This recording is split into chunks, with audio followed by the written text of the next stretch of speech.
Rogers Center against the Blue Jays. Terry Francona's club off to a good start. Take a look at the Indian lineup tonight. Michael Bourne and Asdrubal Cabrera, top of the order. Nick Swisher has done a terrific job against Mark Buehrle. Swisher is a switch hitter who bats right-handed against Buehrle. He's got a 400 career average at Michael Brantley.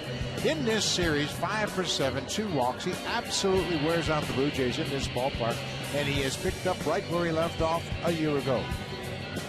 Rakin, 5 for 7 already. Mark Buehrle will get his first Blue Jays start of 2013. You see what he did last year, 31 starts, 13-13. Indians very familiar with Buehrle with all the time he spent in the American League Central with the Chicago White Sox. This is his 47th game against the Cleveland Indians. Buehrle likes to work very quickly. He's got all 4 pitches, and he'll throw them at any time in the count. Mark Buehrle has made 6 career starts here at Rogers Center. He has a 2.91 ERA in this ballpark. He's got great defense behind him, and you can bet he will test that defense tonight. He loves to put the ball in play. So we are set for action. Michael Bourne signed with the Indians as a free agent. And he was a late off-season acquisition that kind of juggled the entire defensive alignment.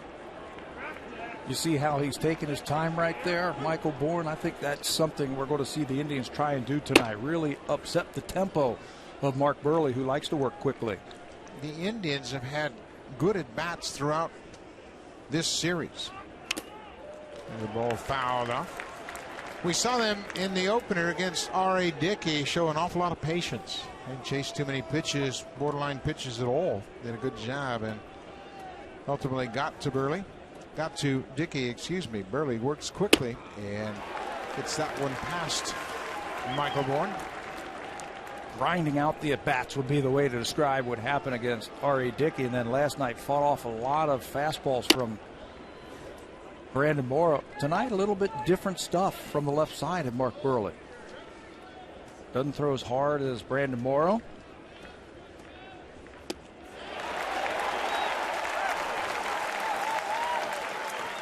Michael Bourne strikes out against Buehrle. Let's take a look at the defense behind Mark Buehrle. And we mentioned it's going to be challenged. In the outfield, it's Cabrera, Asmus, and Bautista left to right. On the infield, this is where it really becomes important. DeRosa, Reyes, Bonifacio, and Lynn starting at first base. Arencibia working with Mark Buehrle tonight. Asdrubal Cabrera, he too took his time getting into the batter's box. Yeah, they're stepping in and then they're stepping out. That's what you have to do. You have to try and upset that tempo. Little tapper up the third baseline. But I am sure Mark Buehrle, in his 12 big league seasons, he has seen this before. He knows how to combat that. I don't think it's going to bother him. No, he kind of says it works in his favor as well. He just stays ready to pitch. Coming upstairs and misses with that cutter. We saw him in his last spring start in Philadelphia, and he was very sharp. His changeup was very good. He said he's working on that cut fastball. And that's what you'll get. Pay attention to pitch tracks on the right side of your board there. He doesn't throw a lot of pitches in the middle of the plate. We'll watch him carve up the outside part of the plate to the right-handers. He'll show the inside pitch a little bit. There it is again. Changeup. Got him. Back-to-back strikeouts for Buehrle. The strength of Mark Buehrle is not throwing a pitch over the heart of the plate. He can move it around that strike zone. He keeps the ball down, and that's the one pitch. He'll use that changeup to both righties and lefties. Jason Kipnis batting third again tonight. Takes a first pitch strike from Buehrle. Kipnis never lost his footing. He is ready to go against the lefty. Pretty good pitch, just missed the outside edge.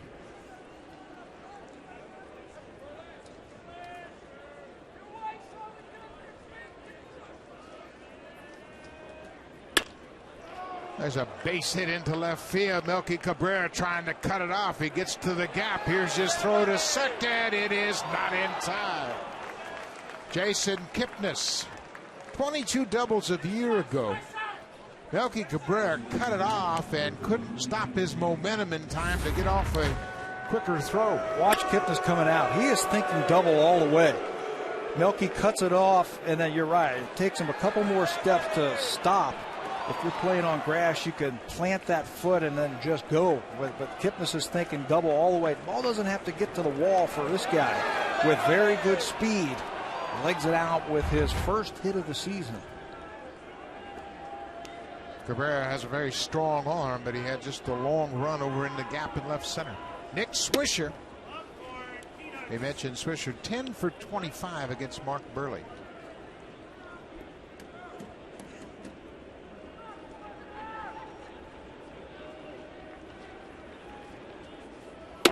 One of the things that the Indians wanted to improve on from last year is their production out of their designated hitter.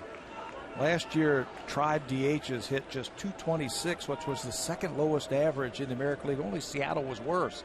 They went out and got Mark Reynolds. We've seen him a couple times, and now Nick Swisher will DH tonight. Burley thought he had got the outside corner with the last pitch. Swisher started the first two games at first base. Tonight it's Mark Reynolds defensively at first. 2 balls and a strike. Fly ball left field. Melky Cabrera on the run, and it's over his head and bounces over the wall for a ground rule double.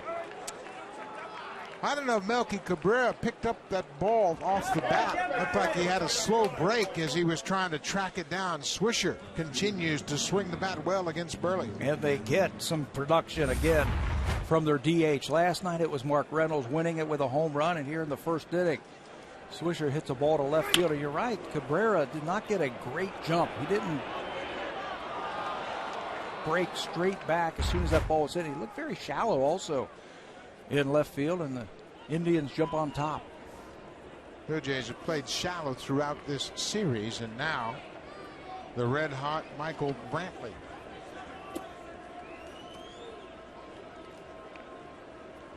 Brantley is 4 for 16 against Mark Burley, but look at the start he's off to. 5 for 7. And he absolutely wears out the Blue Jays. Yeah, it's not just this series.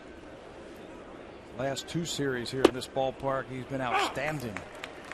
13 for 18 in his last 5 games here at Rogers Center. He's going to go kicking and screaming to the airplane tonight when they fly to St. Petersburg. He might just stay over. Bouncing ball, just foul. One of the things you want to see from young hitters when they spend a couple of years in the big leagues, you want to see improvement. And that's what you have seen from Michael Brantley. He has raised his batting average 3 straight seasons. 246 3 years ago to 266 to 288. Those are big jumps, 20 points each season. He comes with regular at-bats, and he's a young man with a lot of confidence right now. Inside, Burley missed the inside corner. Mark Burley, we mentioned, he's in his 13th big league season, and he has been Mr. Consistency.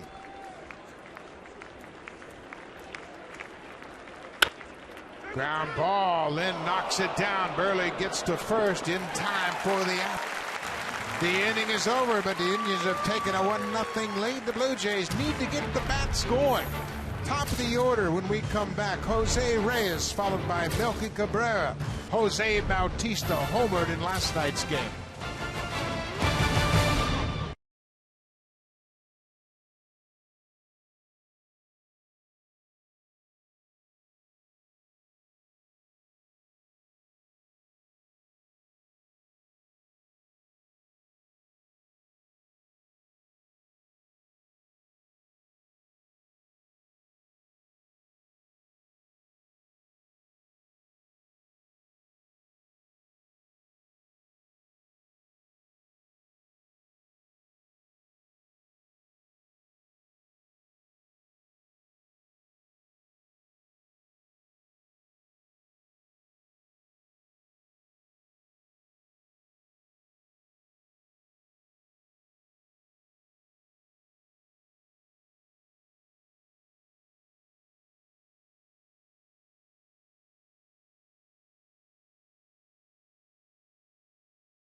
first 2 games of the season, and the offense was advertised as being pretty potent, and you can bet they are anxious to break out.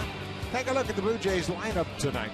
Jose Reyes, the shortstop, has a .319 average against Brett Myers, both, of course, spending a lot of time against one another in the National League. 15 for 47 for the Blue Jays leadoff man, and Mark DeRosa gets the start tonight, even though Myers is right-handed, because he's had a good run against the Indians right-hander. 7 for 16 of 438 for DeRosa. And there's going to be a lefty tomorrow, so John Gibbons wanted to get him back-to-back days. Brett Myers will get the start, signed with Cleveland on the recommendation of third base coach Brad Mills, who was his manager in Houston, pitched out of the bullpen all of last season. Was a starter earlier in his career, made 70 relief appearances, had 19 saves for both Houston and the Chicago White Sox last season. He's their number 3 starter this year. Chicago made a trade for Brett Myers on the 21st of July last summer. We got him to bolster their bullpen. Reyes just 1 for 8 to start the season.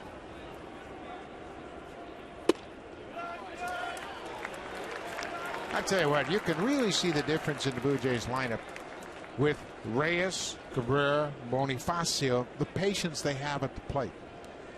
They're all patient hitters. They know they can hit, and they know they're going to hit. You know, and they know, being veteran hitters and having a track record, they know when a pitcher is on the ropes. Take a look at the defense behind Myers for the Cleveland Indians, and it's good defense. All 3 of these starters, left, center, and right, have been center fielders. Michael Brantley, Michael Bourne, and Drew Stubbs. Stubbs has only played 3 games in right field in his big league career. Chisenhall, Cabrera on the left side, Kipnis and Reynolds on the right side, and Carlos Santana is matching up with Brett Myers for the battery tonight. Here we get our first look at Mark Reynolds at first base. He made some of the most acrobatic plays while he was with the Baltimore Orioles at first base, if you remember that last year. Very underrated with the glove. Made 105 starts for the Orioles at first base. Melky Cabrera, a ball and a strike.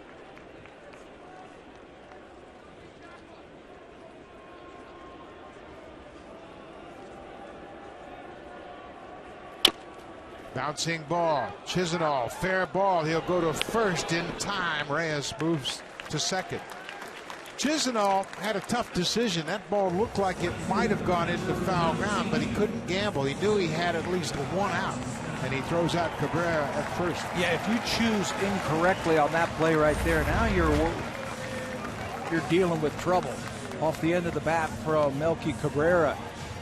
You make that decision and it goes fair. It's first and second and nobody out, and Jose Bautista up. Really no chance to get Reyes at second base with a great speed. He would have beaten that thing out. So he takes the sure out over at first base. Now he gave second base a look and wisely takes the sure out early in the ball game.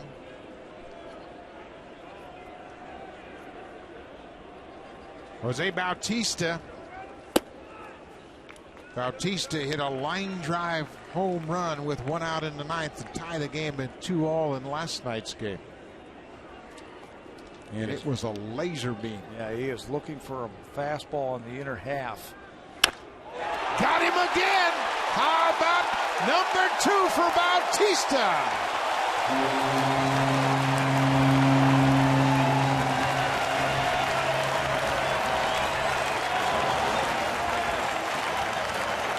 Well, just like last night off of Chris Perez, he was looking for something on the inner half where he could knock out of the ballpark, and that's exactly what Jose does here in the first inning. Last night it was in the 9th, tonight in the first inning. Myers misses his spot. You can see Santana wants that ball away. It's not happening, and it's also not coming back. No doubt about it as soon as it left the bat. Boy, you could see that breaking ball. Santana had moved to the outside part of the plate, and it just spun on the inner half. Number 2 for Bautista. Blue Jays on top, 2-1.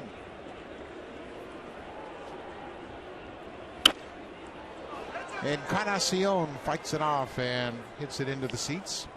You know, it's great to see your home run hitters not missing mistakes. Bautista had a mistake last night thrown to him. He didn't miss it. And tonight he gets off to a good start. The curveball he lays off. The appeal is denied down at first. Vic Carapaza humping at first base. Bautista's home run was the first hit for the Blue Jays with a runner in scoring position this season. There's a drive to right. Drew Stubbs has a bead on it. That'll settle in his glove just shy of the warning track. Well, you have to appreciate the type of quickness and speed. Bautista keeps his hands inside the ball. You see right there. That'll keep that bat on a level play on that super swing with the head down and the great follow through from Bautista. You can see why that ball traveled over 400 feet. Well, that was a great example of leading with your hands and then bringing the barrel to the ball, and he hit it right on the sweet spot. Adam Lind is playing first base tonight. And looking for his first hit of the season.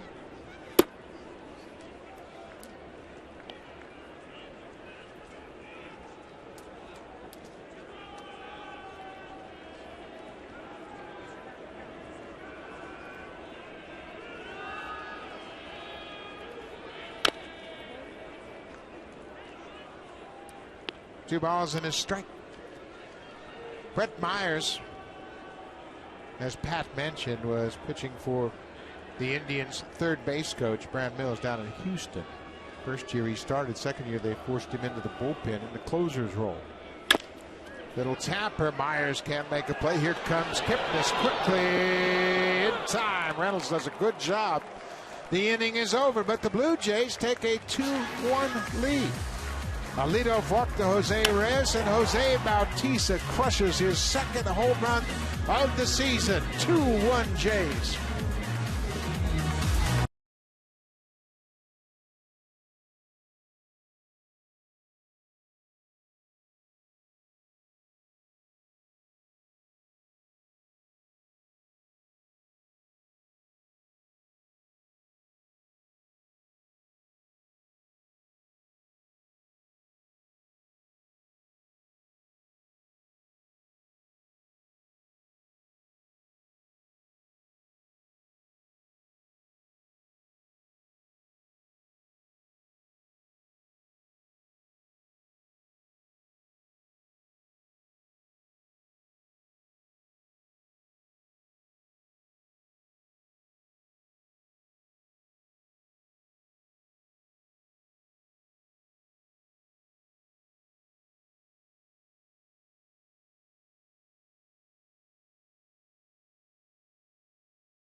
Bautista, his second home run of the season, and he's describing it to Rajay Davis how he extended through that. We saw that on that super slow-mo replay. He described it perfectly. Boy, oh boy. He can stay like that, obviously. Blue Jays need his thump. 27 home runs a year ago for Bautista. Leadoff walk set that whole inning up for the Blue Jays. So Blue Jays have their first lead of the season. Catcher Carlos Santana takes one off the plate inside. It's a ball and a strike. Santana, a switch hitter as well.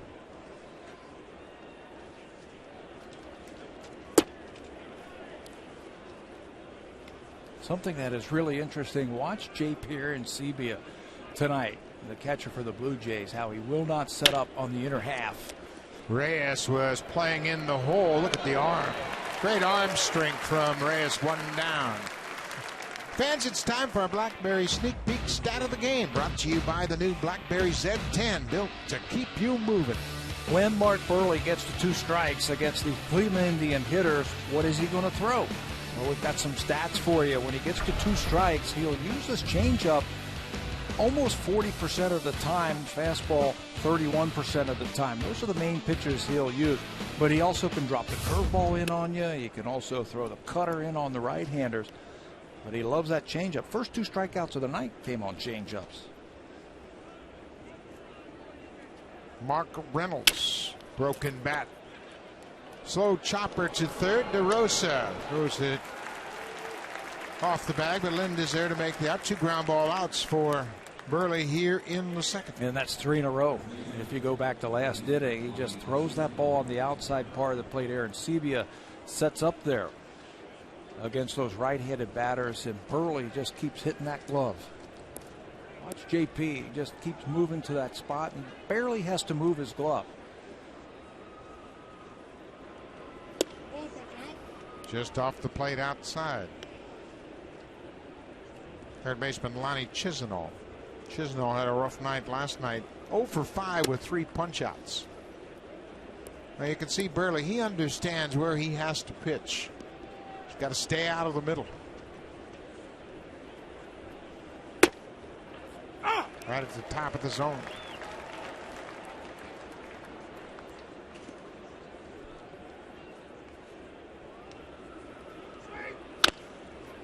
Pulled foul. Mark Burley is now 34 years old.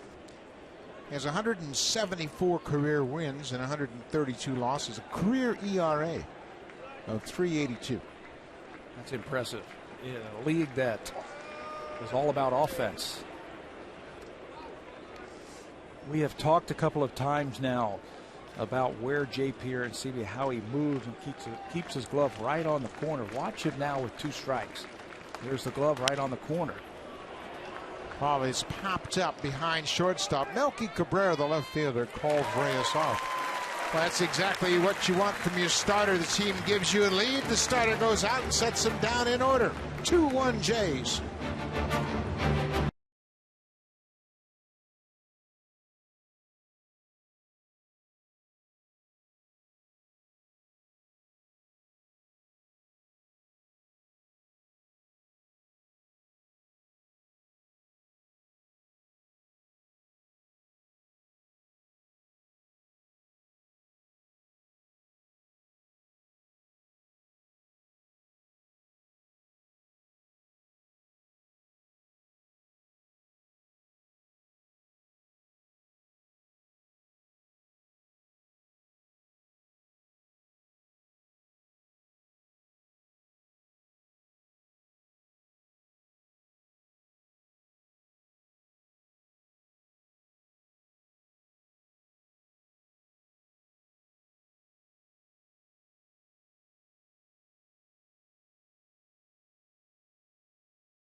Season with MLB.TV. Watch every out-of-market regular season game live or on demand in HD quality. Watch up to 4 games at once with multi-game viewing. JP Arencibia, homer.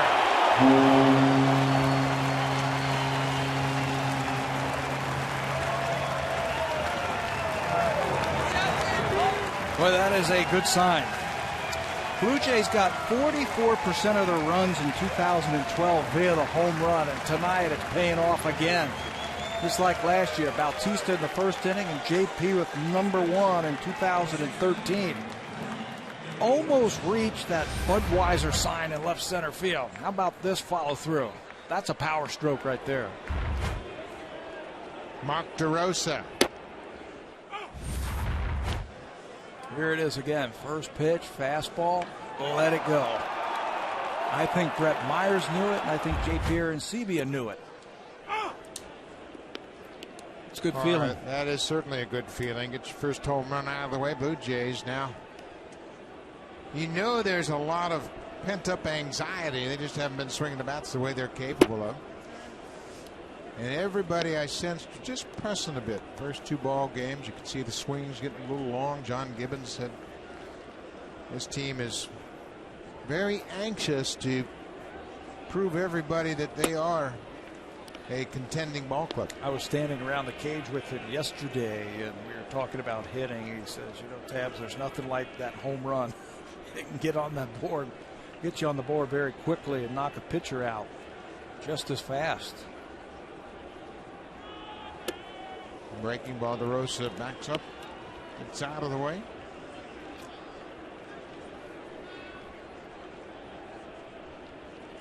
John Gibbons put DeRosa in the lineup tonight just to give him a couple of at-bats, and he hits a fly ball into center. Michael Bourne, the center fielder, calls for it. Over in right center, makes the grab. That's the first out of the inning.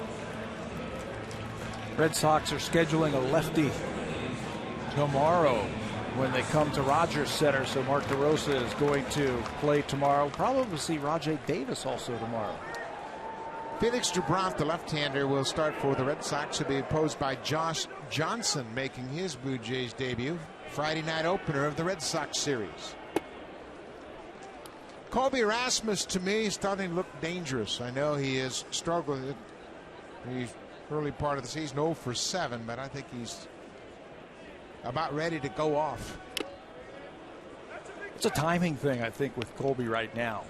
He's getting beat by fastballs that are a little bit up.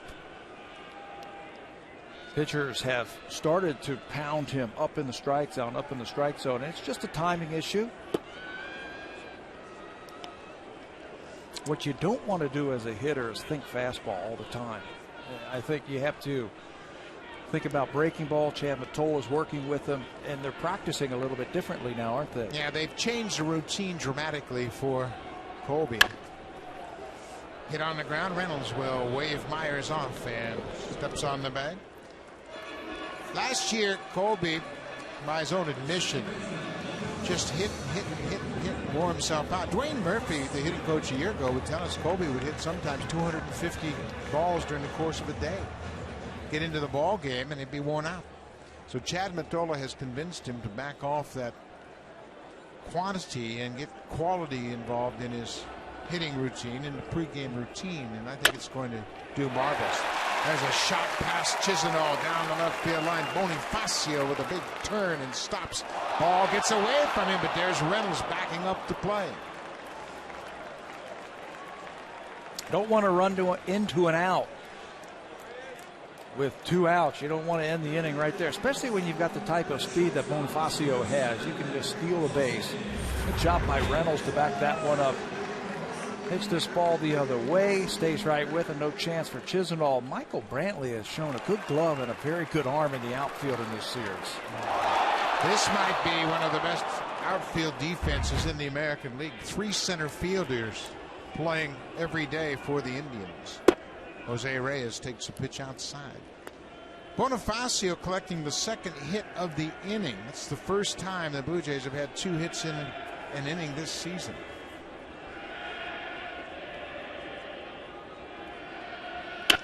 Reyes up the middle. Kipnis will go to first, and Reynolds digs it out.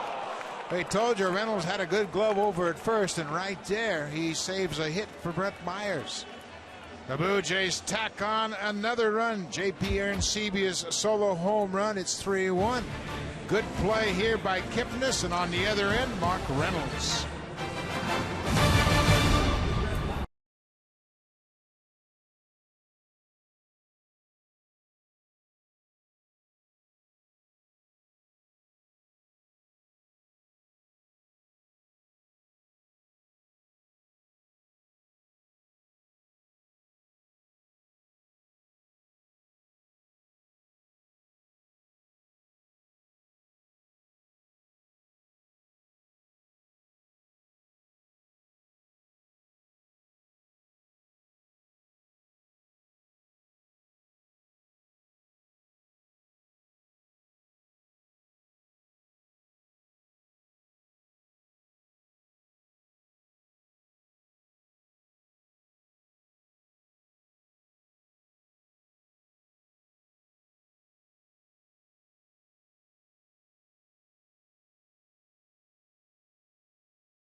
And Blue Jays lead it 3-1.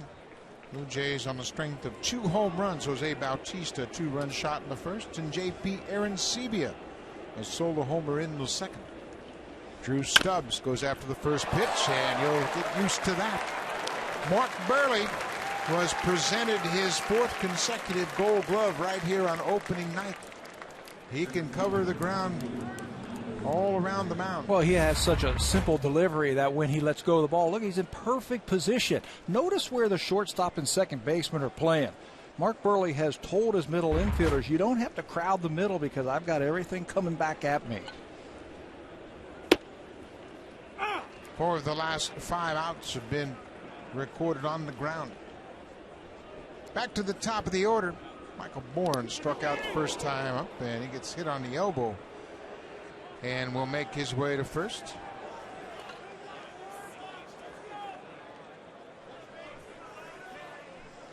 So Burley, with 1 out, hits Michael Bourne. That's the last guy you want to give a free base to. Yeah, he can run. He didn't really back out of the way because that ball was tracking right in on him. Started his swing and exposed that arm, and he got drilled. 42 stolen bases last year for Michael Bourne. 42 for 55 in steals. He has averaged 51 stolen bases over the last 5 years. So even though you're down, I think you have to take a shot. Asdrubal Cabrera chops it toward third. Mark DeRosa on the money. Good play. Swinging bunt, and DeRosa throws him out. Blue Jays on Sportsnet. Brought to you by the 2013 Honda CR-V, an IIHS top safety pick. Honda is the official vehicle of the Toronto Blue Jays.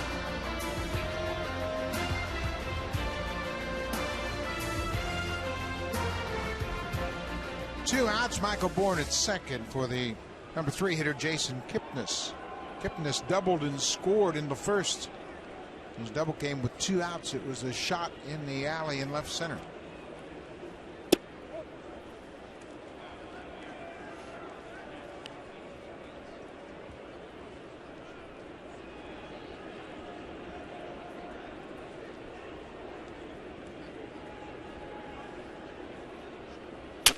Broken bat.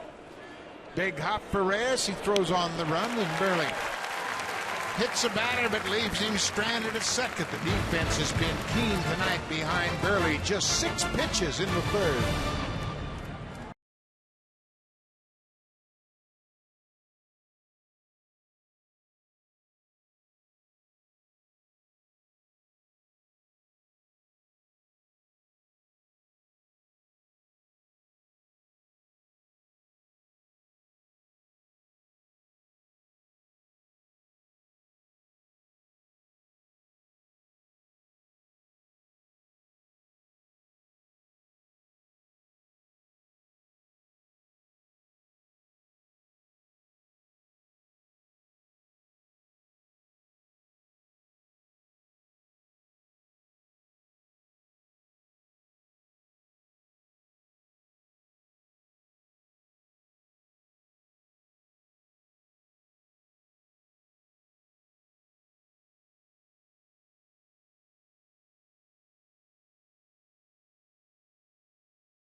Burley is dealing.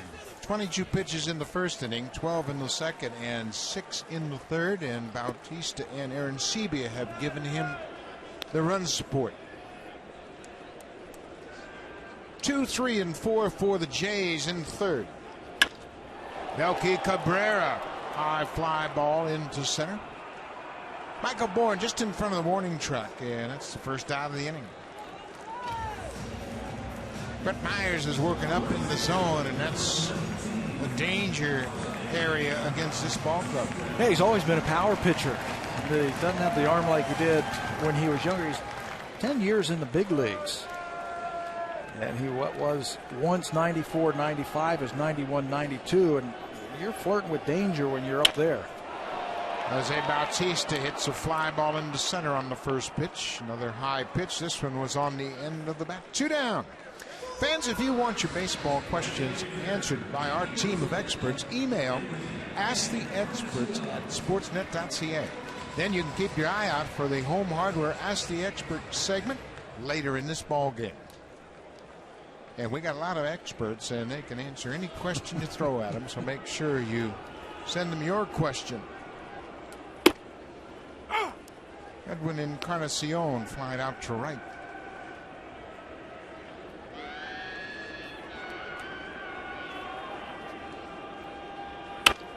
Pops this one up. Mark Reynolds, the first baseman, moves into the coach's box and makes the play in foul ground. Brett Myers needed just 5 pitches to set the Blue Jays down in order. We'll go to the fourth. 3-1 Jays.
Thriller premieres tonight on City.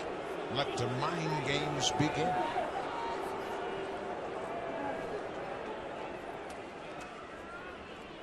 Top of the fourth inning. Nick Swisher will lead things off. He drove in the Indians' run back in the first with a 2-out RBI double.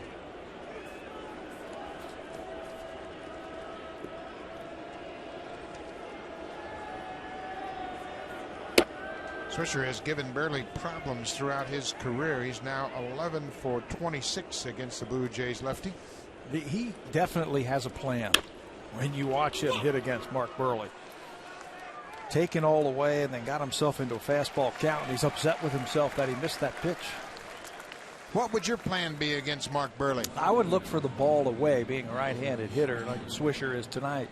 I would look for the ball away from Burley. He can turn that changeup over, and you know at least one time in that bat you're going to get a changeup from him.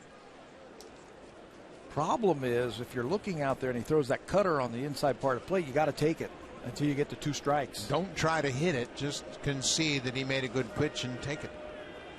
1 down. Michael Brantley grounded out to first, his first time up. Brantley's got a good stroke. We talked about him really developing, coming on, and Pat mentioned how much he's improved the last couple of years. His curveball is hit on the ground. Bonifacio backs up and throws him out. 2 down.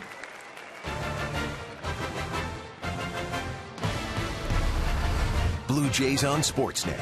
Brought to you by Home Hardware and Building Center locations. Homeowners helping homeowners with expert advice. And by the 2013 Honda CRV, an IIHS top safety pick. Honda is the official vehicle of the Toronto Blue Jays.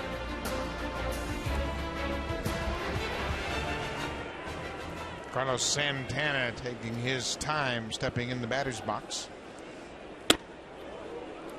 And Burley busts him upstairs with a heater. Yeah, not a bad idea. Move him off the plate with that first pitch and then throw that changeup down and away.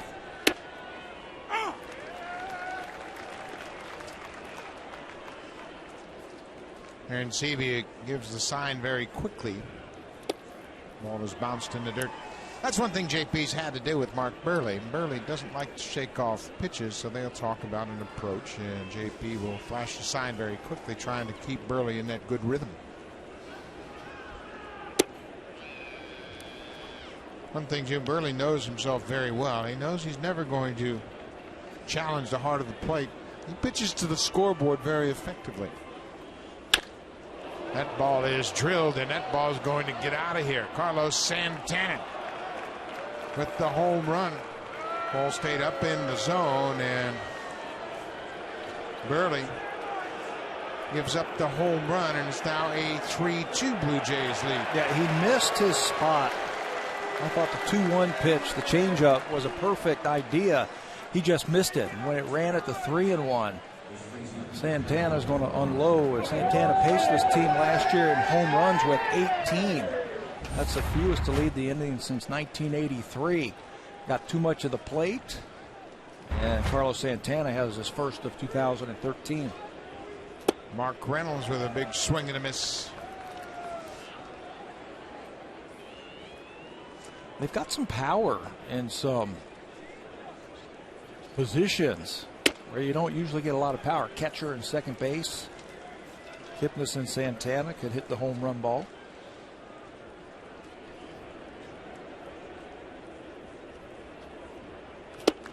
Another swing, and Reynolds is in the hole. Jason Giambi is to Santana's right. He is on the disabled list, but you talk about power. He is eligible to be activated on April 9th. He's got a lower back strain, and he's been taking BP. That's a potent bat to have on your bench.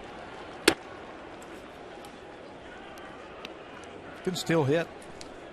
He can still hit, and you know what else he can do? He can help out some of those young ball players. He's going to be a coach someday, I think, in the big leagues. Mark Reynolds, he has gone back to back with Carlos Santana, and we are tied just like that.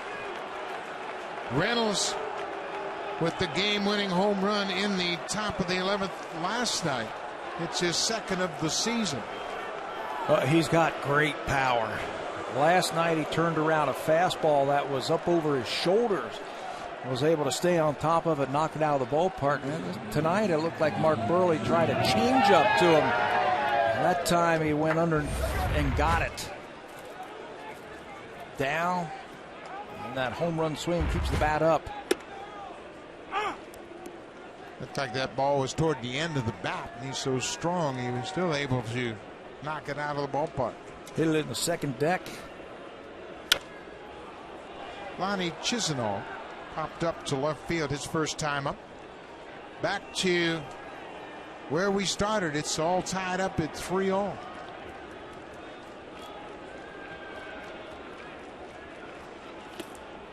Chisenhall chases, and the inning is over. Chisenhall strikes out. But back-to-back 2-out home runs. Carlos Santana, his first of the season. And then Mark Reynolds for a second consecutive game goes deep here at Rogers Center. 3-3.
Rogers and the TD Comfort Zone are guests of TD. The TD Comfort Zone, courtesy of TD. And Ace is up there too. He must have got a special invite. How'd he get a seat? Zone. He flew up there. Adam Lynn takes the first pitch strike in, but Myers is right back in the ballgame. Myers has given up a pair of home runs, just like Mark Burley.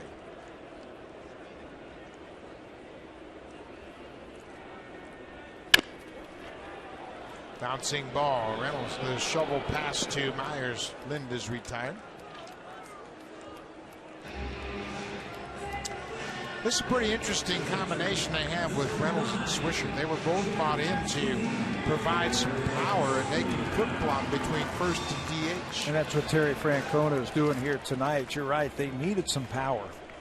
They went out and they signed a couple of free agents, first Swisher and then Reynolds. And they've been everything advertised so far in the first 3 games in this series. JP Arencibia jumps on the second pitch he's seen tonight. He's 2 for 2. Rogers customers can watch every Blue Jays game this season on Sportsnet live on your smartphone. Visit RogersAnyplaceTV.com/sports. You can get started today. JP starting to swing the bat the way he finished up spring training. You were talking about Colby Rasmus having some good rounds in BP. JP, in the last couple of days, has had some very good rounds in batting practice. Really, he's not jumping out at the ball. He's letting it track to him, and he's just spinning on it, we call it.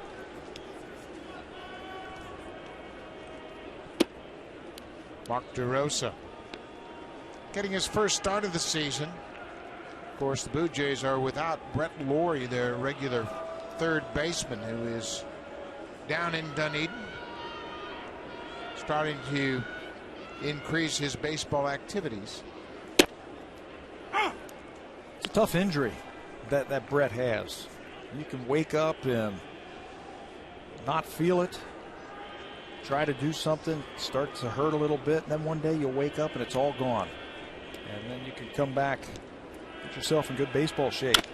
Mark DeRosa hits it on the ground as Asdrubal Cabrera to second for one. Back to first, not in time.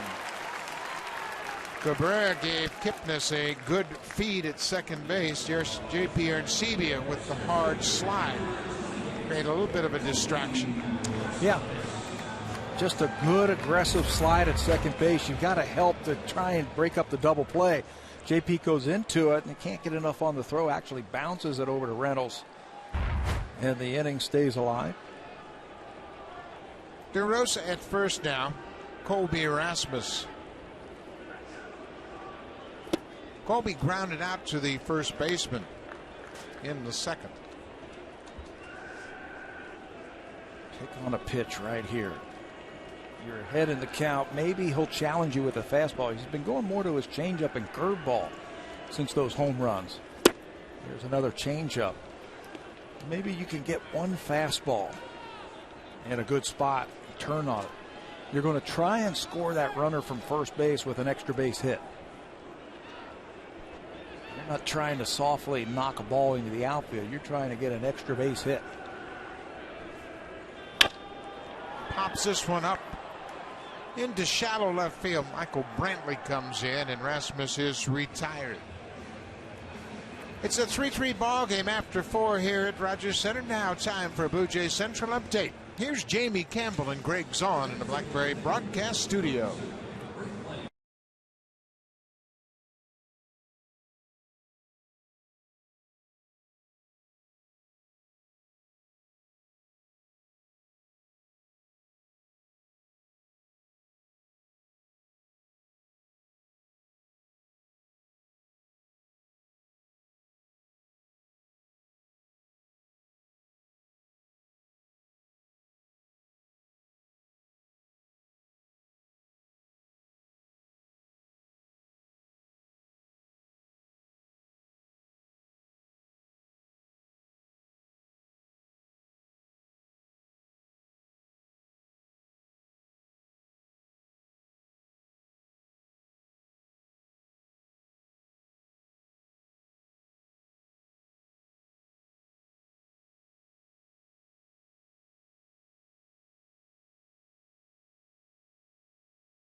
Welcome back to Rogers Center, and that's our broadcast booth high above the playing field, and we're pleased to be joined now by the great Dwayne Ward, a World Series hero from a few years ago. Ward, great to see you again. Hey, guys, thanks a lot for having me in the booth here tonight. I tell you what, this game is moving right along. Mark Burley's pitching. I'll tell you what, it just reminds me of, I was just with Jack and Jerry on the radio, and just like watching Tom Browning pitch again. It's just how quick and just the game was just moving just so quickly. Burley loves to work quickly, and he's in a 3-3 ball game. Opening night, Dwayne Ward, you were the recipient of a nice award. The organization was awarded the Commissioner's Award for community service off the field, and certainly you've had a lot to do with it with the Super Camp involvement in the Baseball Academy. Tell us about that. Well, I really think, a lot of that's just what we give back to the communities across, not just, Ontario, but across the whole country of Canada. And it's also having the involvement of all the alumni guys in baseball, in Toronto Blue Jays, and it's just a testament to this organization about how committed they are, not only to people on this field, people in this town, people in this county, this province, but across the country. And I think it's a great thing. Blue Jays have done a lot of great service. You saw Drew Stubbs hit a ground ball to third, and Mark DeRosa is charged with the air. That throw got away from him. Lynn goes up, but by the time he comes down and tags him, you can see Stubbs with the great speed. He is on the bag right there, just a hair before Lindy tags him. John Gibbons out to talk to the first base umpire. Yeah, Gibby saw that Lynn came down on the bag, but obviously he didn't have the benefit of that instant replay that we did. He was clearly safe. So DeRosa is charged with an error, and now you got to worry about speed at first base. Drew Stubbs can run. Dwayne, you've got a whole cast of characters that are involved, and they're great former players. I'm telling you what, you've got quite a mix of players. Tell us about some of the new players that are involved this year. Some of the new players, well, actually, Jack Morris, since he's doing the radio stuff. We're going to get you involved this year, Buck. We're going to get Tabby involved. We got Cecil Fielder coming up this year. We got Tanyan Sturts coming up this year. We got I'm trying to think of who else. We got Juan Beniquez is coming up. That's awesome.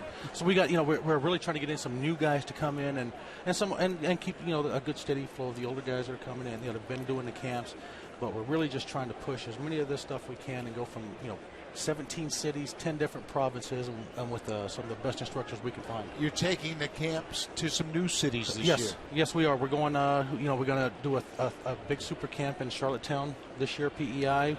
We're going to go back to St. John's, Newfoundland this year. We're going to be in Halifax at the end of May, first part of June. New cities, Kelowna and Nanaimo out in BC, but we got the, 4 of them out Moncton. Out in, on the East Coast, so things are good. I'll sign up for Kelowna. Oh, that's you must have been there. I've been there. Yes. I'll sign up Beautiful for city. Kelowna. Beautiful city. We were there last year, and I'll tell you. But it's just a great thing that the alumni guys saying yes, we're going to do it. The organization backing us the way they do. The Jays Care Foundation, being a part of this stuff too. So I mean, it's really just snowballed into a great. Great event. Great event. Exactly. It's a great event. Now tell us what someone who signs up for him, as there's a base hit by Board. Tell them what a typical day is like. Well, a typical day is, we try to split it up into two segments of the day. It's about a 4-hour camp each day, and half of the group will be going through base running, through infield, through outfield, through pitching, and then the other half during the morning session will go through the hitting, the cage, the tee work, the soft toss work, bunting drills, and so we really try to give them almost every facet of the game to where they have at least something to walk away from the camps and try it when they leave and try to perfect what they're trying to do, and let's get to a higher level of baseball. We're hoping that we can do that. It's a lot of one-on-one. Oh gosh, yes. It's hands-on. It's not like you're going there with 5 different guys you don't know. You're learning from Robbie Alomar. Absolutely, yeah. Robbie Alomar is out there hands-on. Tom Hinkey's out there hands-on. Cecil Fielder's going to be out there hands-on. I'm out there hands-on. Everybody who goes there is going to be talking to these kids one-on-one and working with them about their, on their skills. You've got to feel pretty good when you walk into some of these towns that don't have the opportunity to see Major League Baseball players. That's got to give you a pretty good feeling when you get the reception you receive in most of these camps. Well, we've been getting just such a great reception. People have welcomed us with open arms, And like I said, it's great to go out there and promote the Blue Jay baseball, the Blue Jay name, and be a part of it. To where now we're helping grow baseball across this country. No matter what, we're going to be there, rain or shine.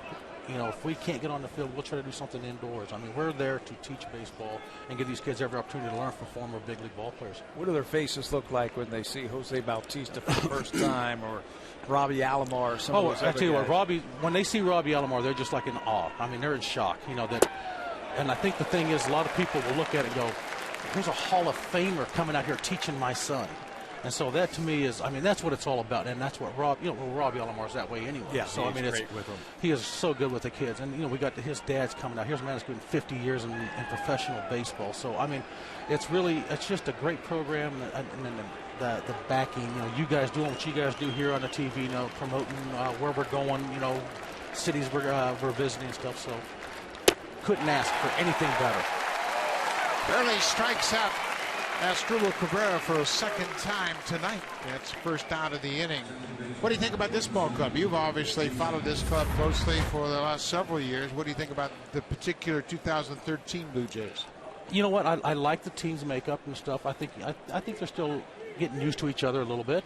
To playing with different faces out there than the normal faces. And tonight, we got some hits tonight, which some home runs and.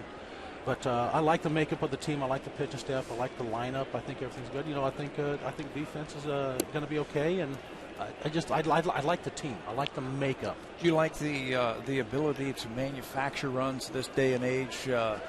Home runs you don't hit as many home runs as you did back in the 90s, so you need a little bit more team speed. Well, I think that, and you see the speed that the Jays have this year. And they got some speed on the bench that can come off the bench.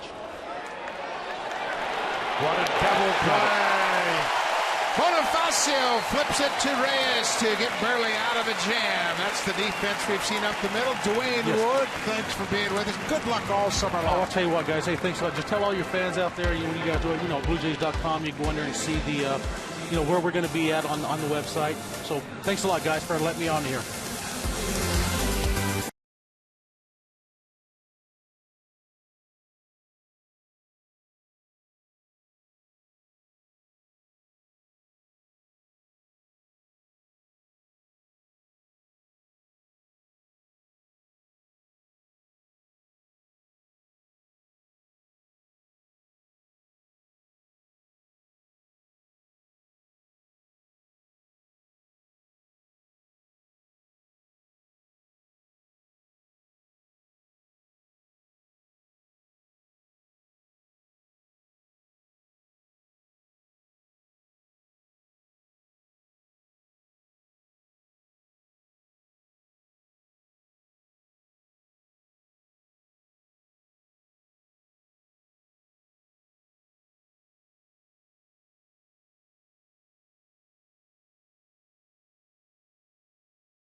Six p.m. Eastern Time. That's 3 p.m. Pacific Time. The Boston Red Sox will be in town. John Farrell, the Red Sox manager, will return to Rogers Center. A 3-game series, Friday night, Saturday afternoon, and Sunday afternoon.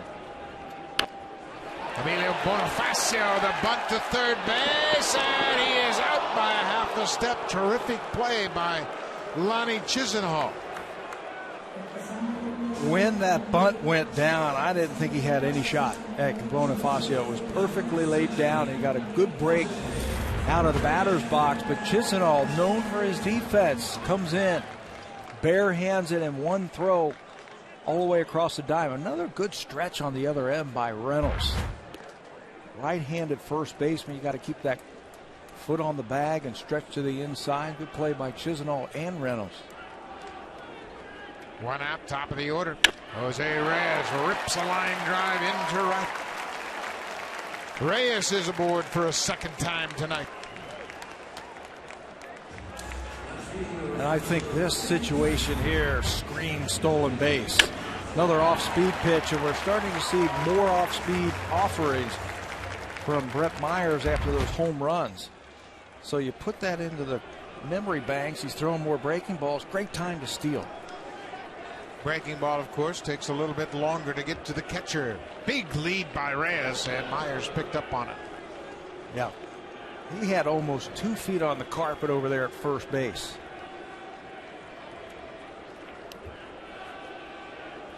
One out, 3-3 ball game, bottom of the 5th. There goes Reyes. He got a big jump. Santana's got a big arm, but he's safe. Reyes got hit on the head and lost contact with the bag. His foot came off the bag, and then he realized he had to re-tag second. He is safe, but he has got some cobwebs right now. Yeah, high throw from Santana, and the tag was applied very hard. I don't know if he got hit in the back of the head and then his head hit the base. Let's watch. Head first slide. He might have hit his knee right in front of the bag. And you can see he has enough awareness. Once he loses contact, looked like he hit his left knee. His feet come off the base, but he's still aware enough. Boy, he hit right into his left shin. That's exactly where he banged his head, and then he comes off the bag and then gets back on the base before Cabrera realized it. Watch his head hit the shin of Asdrubal Cabrera. And luckily for the Blue Jays, Asdrubal Cabrera thought he had him out, and he was ready to throw the ball around the infield while Reyes was off the bag. And just that little bit of time, Reyes was alertly able to get back on the bag. George Poulos, the head trainer, checking with Reyes. You can see Reyes say, "I'm okay." But there is so much concern, and rightly so, about the possibility of concussion. One more look at it. Watch the head bend back when it hits the shin of Asdrubal Cabrera.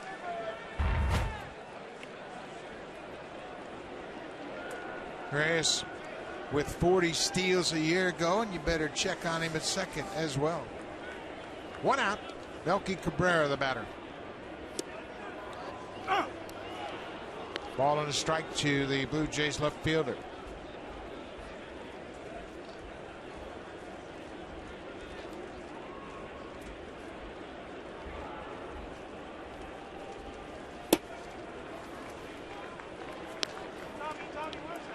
Third time through the order for the Blue Jays, getting a look at Brett Myers.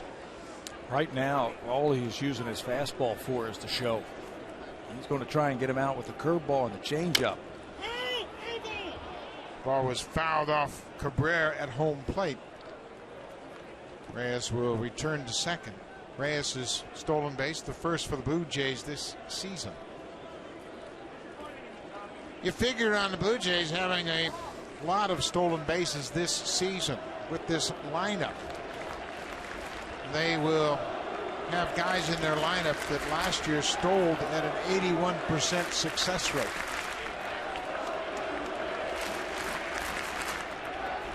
Two and two. Just missed the outside edge. To give you an idea about that stolen base success rate, a year ago the Phillies had the highest stolen base percentage in baseball at 83.5.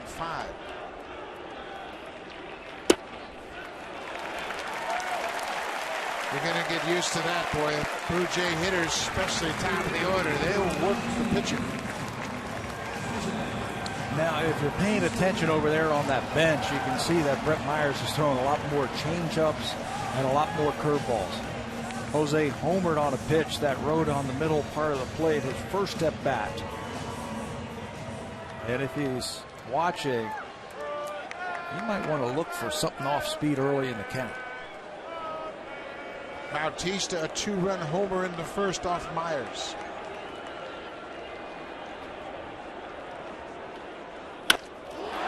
Hit hard to center. Michael Bourne over and makes the play on it.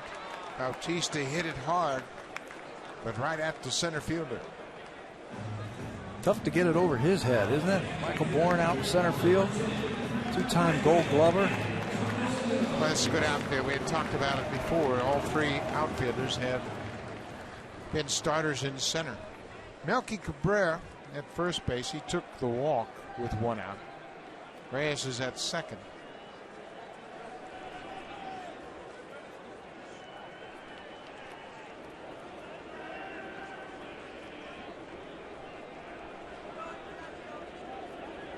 Carlos Santana reminding the infielders of the possibility of a double steal. And all those signs were that he flashed was basically, if they both take off, I'm throwing to second base. I want to take my chances with the slower runner and Melky Cabrera.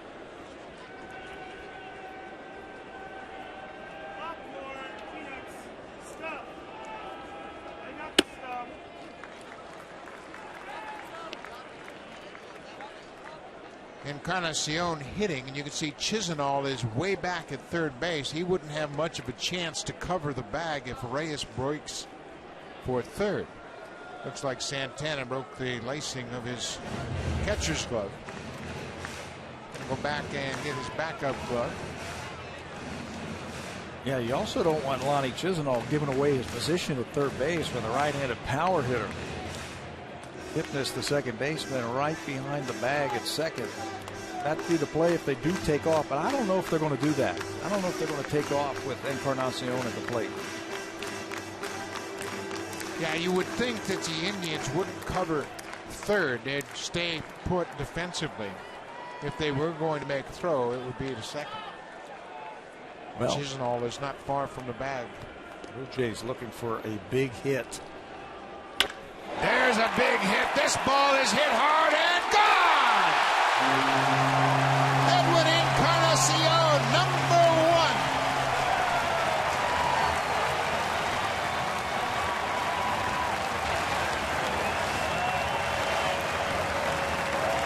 Cleveland Indian pitchers have made pitches all series long in tough situations with runners in scoring position. Blue Jays just haven't been able to cash the runs until Edwin comes up. Fastball inner half, and he climbs on top of it. Look at that. Pulls his hands in. And just like Bautista's home run on the line last night, same type of swing, same type of result.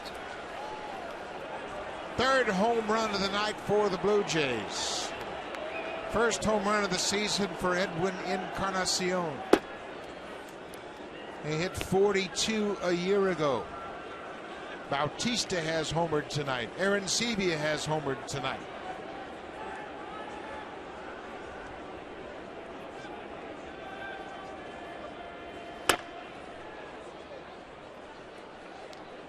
This is what the fans have been waiting for. Reyes getting on base, Cabrera getting on base, setting the table for the big guys. Throwing a stolen base in there also by Reyes. And look where Dickey's sitting. Right between Bonifacio and Bautista. Man, you guys can hit. Let me see some of that on Sunday. Yeah, save some of those, man. Hi, I am Ari Dickey. You can score some runs for me, too. Mark Burley saying, yeah, these guys can hit. I've seen them before.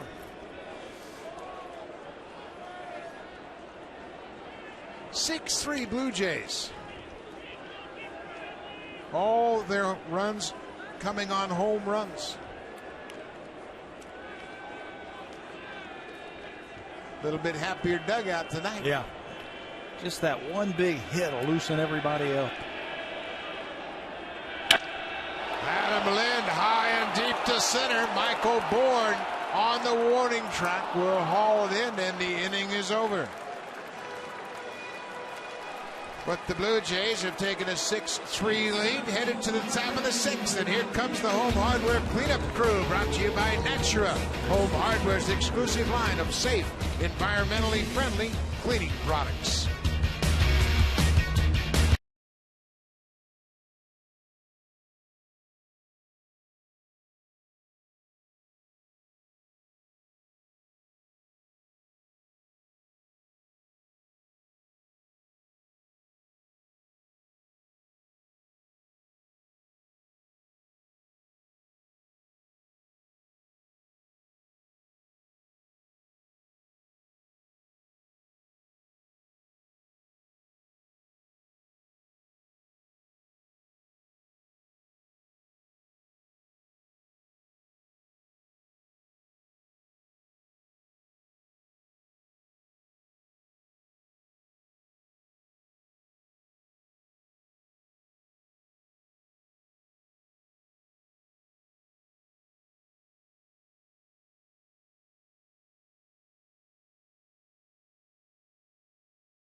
Mark Burley has given up 2, but he's been supported by 3 Blue Jay home runs, and he now enjoys a 6-3 lead. Top of the 6th. And you know, those 3 are looking for those type of home runs when they're on the mound. Jay Happ will start Saturday. R.A. Dickey will start Sunday. And Josh Johnson on the right will make his debut tomorrow night to open up the Red Sox series.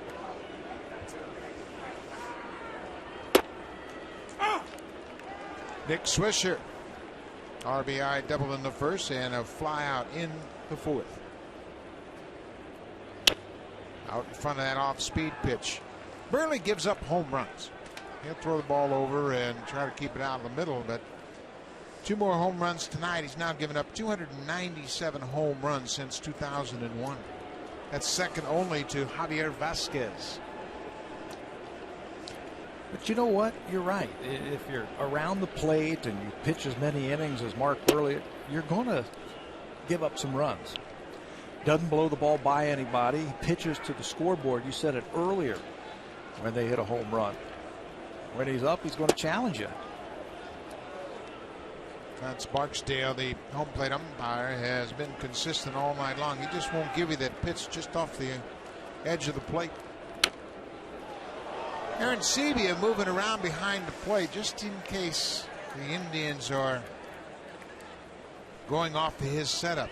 He bounced inside on that last pitch, and he really wanted to pitch outside and moved outside very late.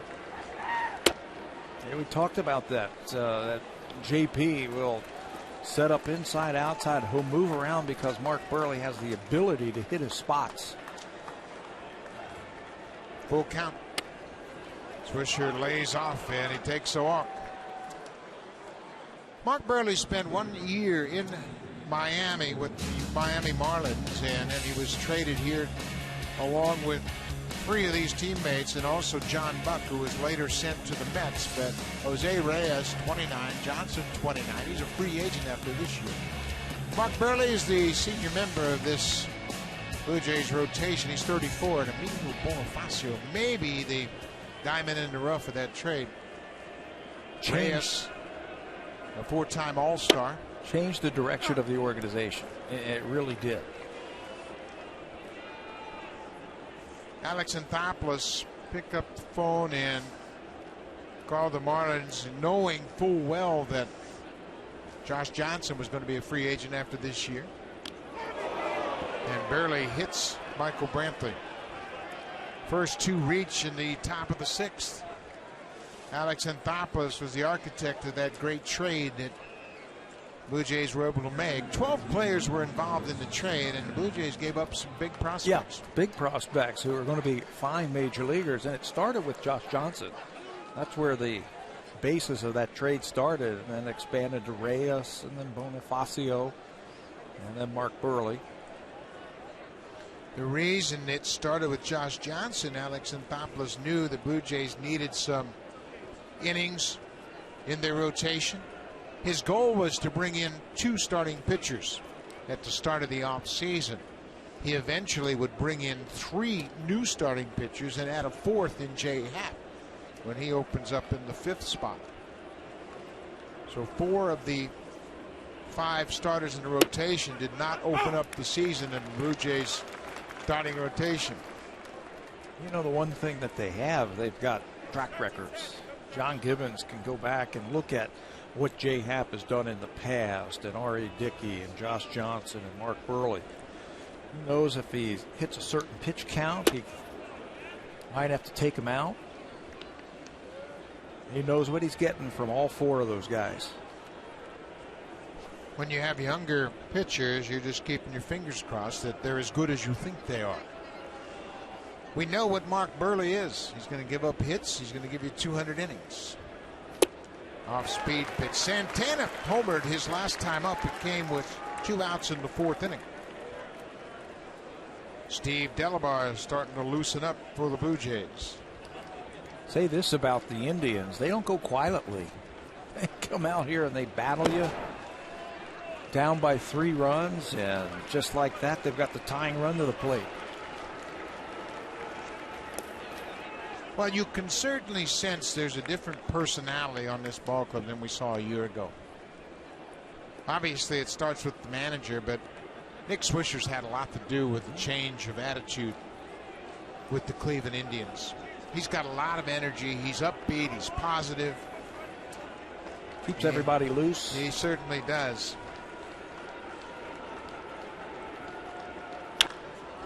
This ball is trouble down the left side. It is a fair ball and bounces out of play. That momentarily saved the Blue Jays a run. Swisher scores from second, but Brantley has to stop at third on the ground rule double by Carlos Santana. You know, Swisher also came from an organization that's known for winning, the Yankees. No give up on him. He starts the inning with a walk, a hit batter, and now a breaking ball. Santana stays back on it, rips it down the left field line for extra bases, and that will keep runners at second and third now, nobody out. Pete Walker's out to the mound. You give Delabar a little more time, and he's having a chat with J.P. Arencibia and Mark Burley. Nobody out. Swisher started it with the leadoff walk, then Burley hit Michael Brantley and Carlos Santana a ground rule RBI double. Yeah, you got to figure that was just like you said, buying time for Delabar to get ready. And once they get that sign, we'll probably see John Gibbons come out. 85 pitches for Burley in his season debut. Second and third, nobody out. Mark Reynolds, he's homered tonight. This time he pops it up. Bonifacio, the second baseman, and Reynolds on one pitch pops up. A tantalizing high fastball. It looks like, man, I could knock that thing 9 miles, and Burley got him to pop up. Lonnie Chisenhall struck out against Burley. That ended the fourth. Breaking ball got him.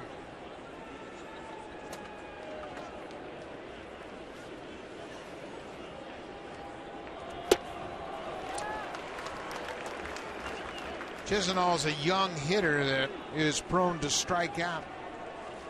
He had 1 strikeout in the opener, 3 in last night's game, and he's already K'd once tonight. He's a good hitter, though. His numbers in the minor leagues are outstanding.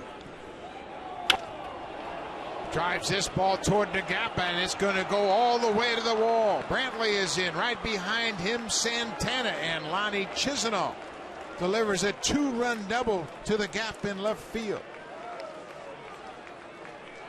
Their number 1 hitting prospect in the organization, and they cash the runs in. Bottom of the lineup doing it tonight for the Cleveland Indians. Chisenhall picks up the base hit, his second of the season, inside out swing, and enough to get it over to the head of the left fielder, and that's going to knock Mark Burley from this ball game. So Burley leaves. Cleveland gets 7 hits off Burley. Score is tied 6-6. Steve Delabar into the ball game.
charged with 6 runs to this point.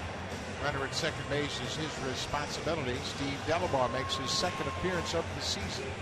Pitched in last night's game, an inning, gave up a hit, a walk, and also had a strikeout. That's what he did last year in his 61 games.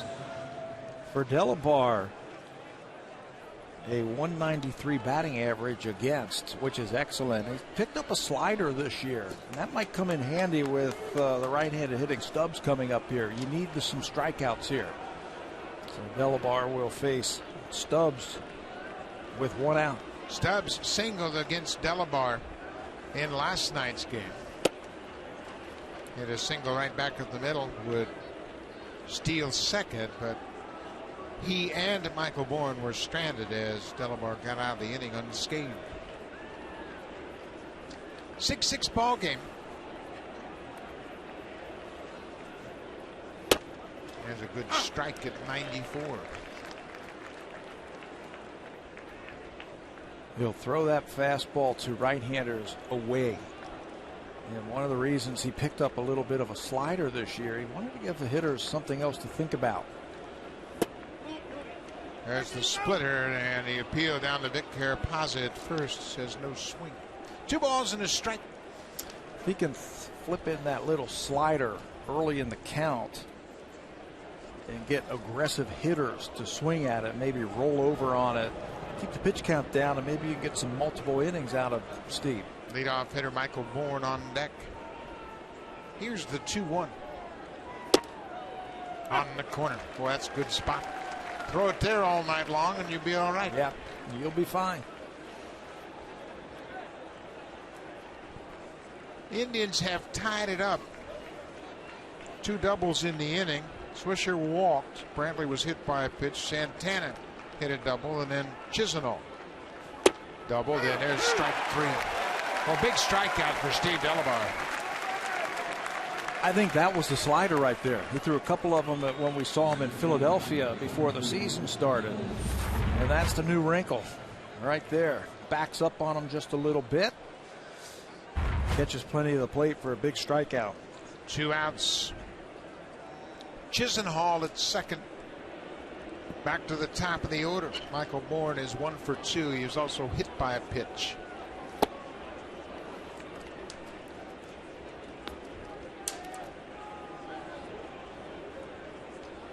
Michael Bourne had 57 ribbies a year ago, playing for Atlanta.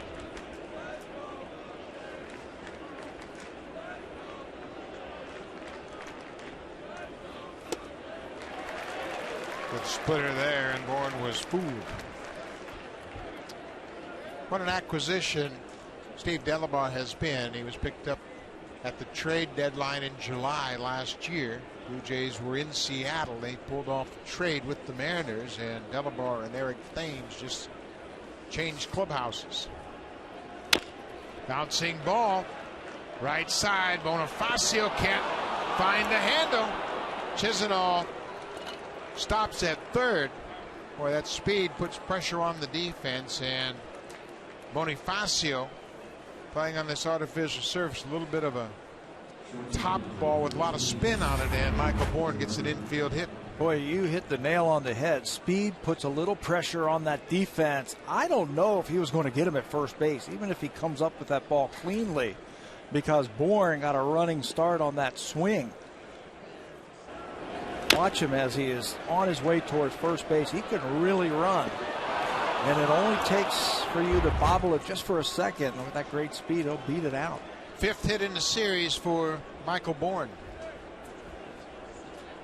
Asdrubal Cabrera, the shortstop. Delabar delivers a strike. They make you work for it, don't they, the Indians? Well, I tell you what, this team really looks like a different ball club. They got off to a good start a year ago, and actually for the last couple of years they've had pretty decent segments of the season, but when it's all said and done, last year they had just 68 wins. When you add it all up together, though, Buck, they've been in first place more than any team in the American League Central without winning. They've been in first place longer than the Detroit Tigers over the last 2 years. Given the Tigers' success, you just think that they have been in first place the most in the Central. That's not been the case. Terry Francona in his first year managing the Cleveland Indians, and he's got roots here with the Indians. His father, Tito Francona, played for Cleveland. He was a first baseman outfielder.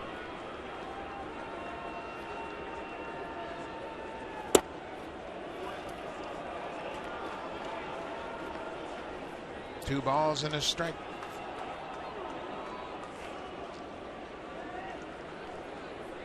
Asdrubal Cabrera homered against R.A. Dickey in the first game of this series, a 2-run shot in the fifth. Blue Jays have a left-hander ready down in the pen. You saw John Gibbons pick up the phone. Aaron Loop is the lefty. Kipnis, a left-handed bat, on deck. There goes the runner. Ball is hit to the right side. Much easier play for Bonifacio, and Delabar gets out of the inning. But the Indians score 3 to tie it at 6-all. J.P. Arencibia 2 for 2 with a home run, followed by Mark DeRosa, then Colby Erasmus.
The 2013 season at jshop.ca. jshop.ca has the largest online selection of authentic Blue Jays caps, t-shirts, jerseys, and more. Visit jshop.ca or call 1-877-JAYS-SHOP. Quite a ball game going on tonight. It's a 6-6 game as Blue Jays bat in the bottom of the sixth. J.P. Arencibia has homered and singled tonight. His first home run of the season, led off the bottom of the second. Arencibia was optimistic about his season. Chad Mottola and JP were together in Las Vegas when Arencibia had his finest year as a professional. It's another one high and deep. This has got a chance. This ball is gone. Arencibia for a second time tonight.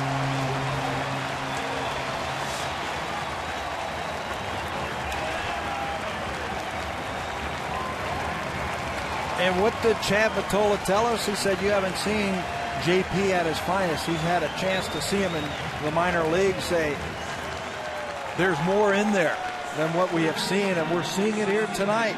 Homer his first time up, singled, and then power to left field. Watch this, pull the hands in. That is very tough to keep that type of pitch fair. But if you extend through the baseball, like Arencibia did, you don't hook the ball and pull it foul, you extend through it.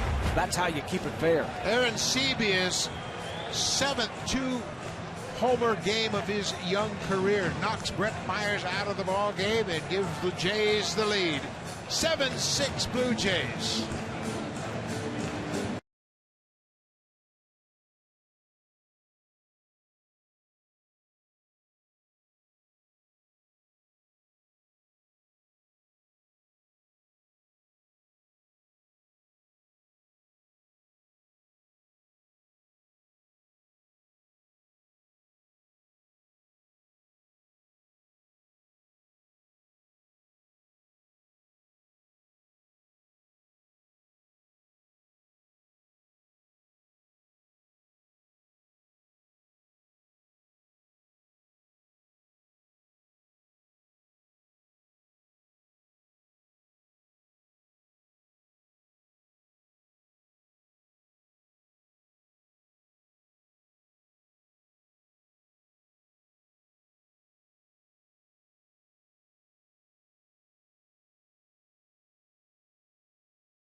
Allen makes his appearance here. First time he has pitched in this series. Allen is coming off a year last year. He pitched in 27 games for the Indians. Spent most of the season between AA and AAA. Actually hit all three levels, A ball, AA, and AAA, before he was called up to Cleveland.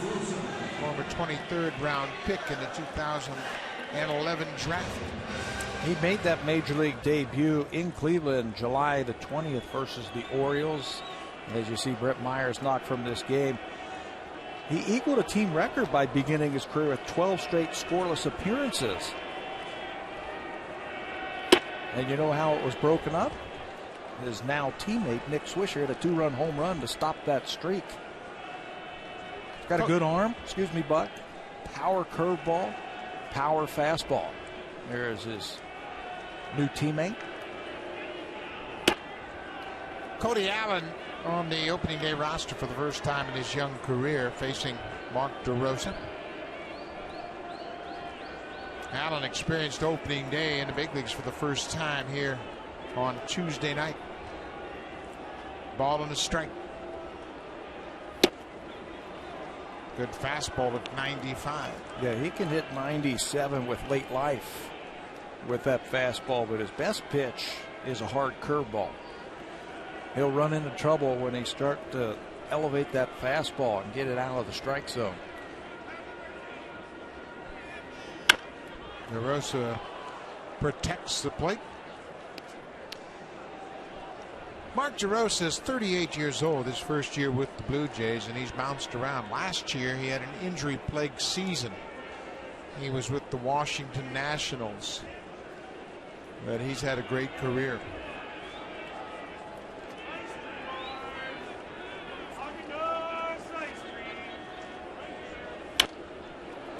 DeRosa, over 12 big league seasons, signed originally with the Atlanta Braves, actually drafted in 1996 at the University of Pennsylvania. 7-6 Blue Jays.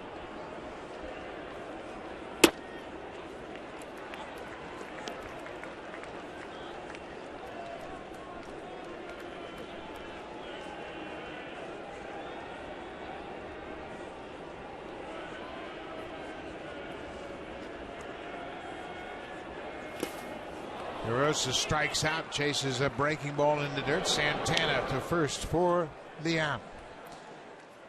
The drive of the game brought to you by the 2013 Honda CR-V and IIHS Top Safety Pick. Honda is the official vehicle of the Toronto Blue Jays. Well, tonight we're going to make it drives of the game. First Bautista in the first inning, then Arencibia homered his first time up. Edwin Encarnacion gets on the board with a 3-run home run, and then JP for the second time tonight unties it this inning, giving the Blue Jays all 7 of their runs on home runs.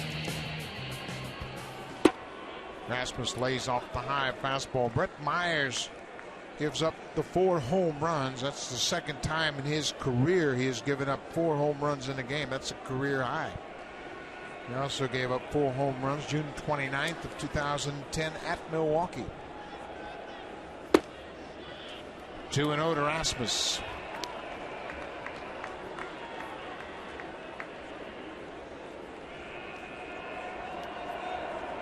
$13 runs on 15 hits tonight, including 6 home runs.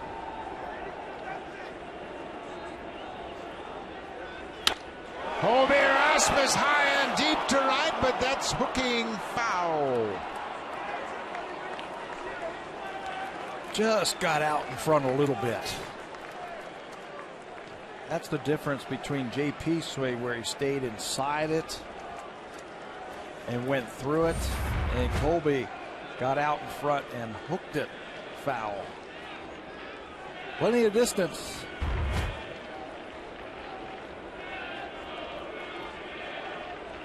Two and one, misses downstairs. Watch the foul ball. It's a good looking swing. It's a home run swing. Hit a career high 23 home runs last year. Also had a career high in RBIs with 75.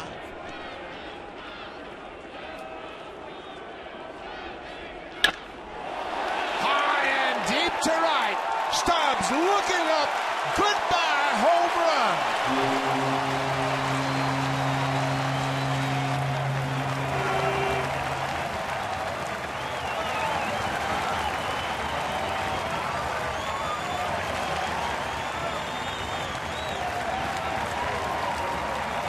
If at first you don't succeed, try again.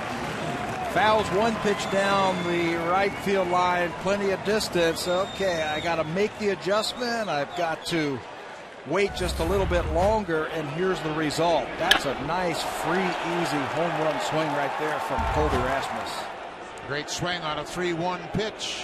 Emilio Bonifacio jumps on the first pitch. And he's headed for second. It's cut off, and he'll beat it. Oh, what a hustle double.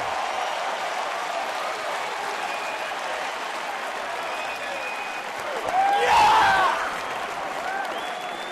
He pulled one off on Michael Bourne. The two-time Gold Glover out in center field. Don't take anything for granted. Right back through the middle. And Bourne gets over. Doesn't really charge it. And Bonifacio was thinking double as soon as he hit this ball to center field. That center fielder has to move any which way. Why not? Take advantage of it. Turn on the jets. Put yourself in the scoring position. Lo viste, the V over the eyes. I see ya. A hustle double for Bonifacio. Back to the top of the order.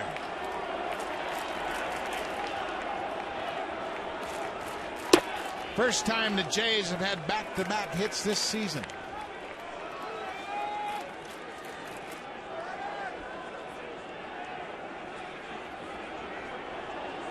Eight, 6 Blue Jays. Colby Rasmus, his first long ball of the season.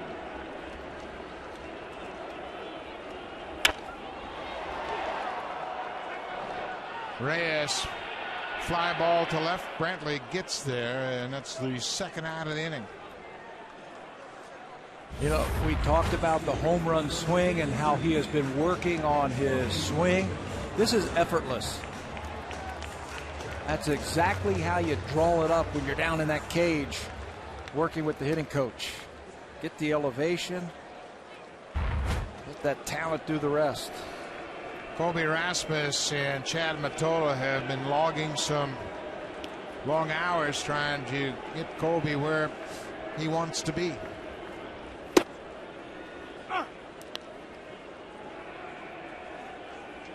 Rasmus came into this ballgame 0 for 7. The 0 for's gone now. Melky Cabrera.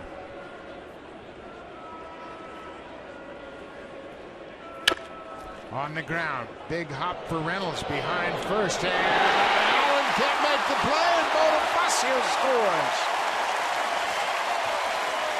Speed will score runs from anywhere. You don't have to hit the ball into the outfield to score a runner from second base when you've got that type of speed. Melky grounds the ball to the right side. It's picked clean by Reynolds. He's got plenty of time. I don't know if that ball was sinking on Allen or not, but with 2 outs, Bonifacio's running on anything and scores easily. It's an error charge to Reynolds, the first baseman. No RBI for Cabrera, and Bautista is the batter. Bonifacio again at second base. Don't take anything for granted. The hustle double got him in the scoring position, and he scores on the error. Run hard every time. Good things are going to happen. 5 home runs and a manufactured run by Bonifacio. That ball gets away from Santana, and Cabrera moves into scoring position. This is a little more what we expected from the Jays hitters. Score runs, put the pressure on the defense, knock the ball out of the ballpark. So wild pitch charge to Cody Allen, and he's had a rough start to his season. Got the first batter on strikes. He struck out DeRosa, but then gave up a long home run to Rasmus, a double to Bonifacio. And then the air allowed Bonifacio to score from second.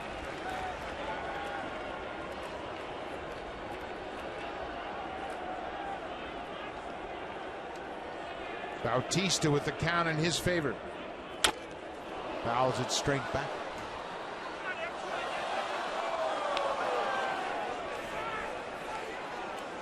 Blue Jays had just 9 hits in the first 2 games of this series. They've collected 9 tonight and pounded out 5 home runs. It's a little more like it, Mr. Tablin. And I think that's what everybody was expecting. Shows you how good Justin Masterson and Urbano Jimenez was yesterday and the day before. Those 2 starters in the ball game for Cleveland. Jimenez starting last night, 6 innings of 3-hit ball. Masterson 6 innings of 3-hit ball as well. Santana wants to talk things over with Cody Allen. This is the beauty of the Blue Jays lineup. You look at the 9-man lineup, you say, okay, who can we pitch around?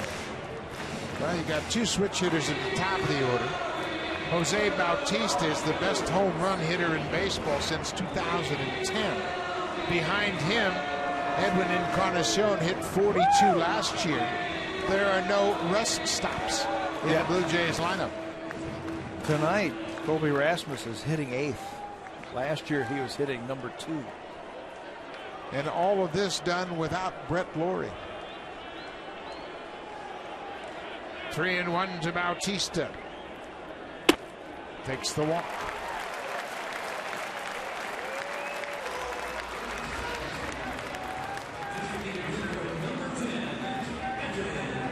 Just the 3rd walk of the night issued by the Indians. And that's got the fans dancing in the aisles here at Rogers Center. They've been waiting a couple of nights to have a game like this.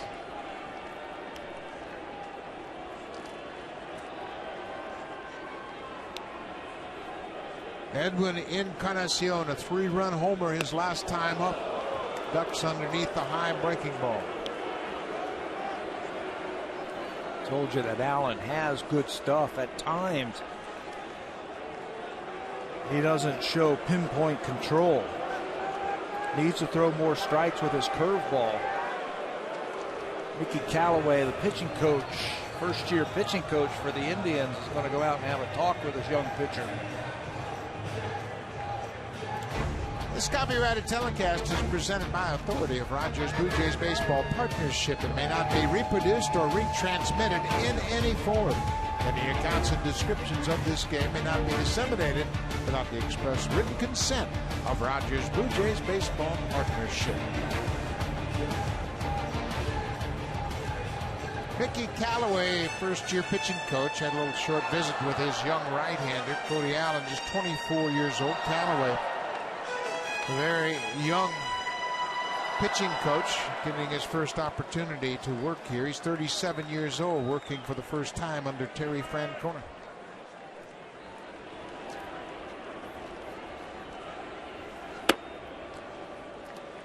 Edwin Encarnacion is sizing up Cody Allen. He had a good look at that last pitch. This is where he starts to let it all hang out when he's in a good fastball count. Had another good look at that pitch, and it was upstairs. 3-0. Blue Jays have hit 5 home runs tonight. It's their first 5-homer game since June 19th last year at Milwaukee. They hit 6 in a 10-9 win.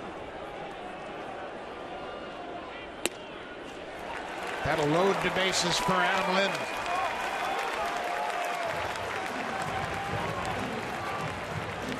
Again, the balance of this lineup playing itself out when Bautista Encarnacion can take a couple of walks and load the bases, puts pitchers in some serious trouble. It's going to create some great opportunities for the people behind him to have big years, drive-in runs. You got to pick the guy you want to pitch to. Well, you got to pitch to him now. No place to put Adam Lind. Lind is 0 for 10. Fastball right down Broadway. 3 grand slams in his career and a good average. Yeah. Time to find a hole here. He's hit the ball hard a couple of times in this series. Don't have anything to show for it. Hit hard but foul. Lind has actually swung the bat fairly well early on. Just doesn't have much to show for it yet.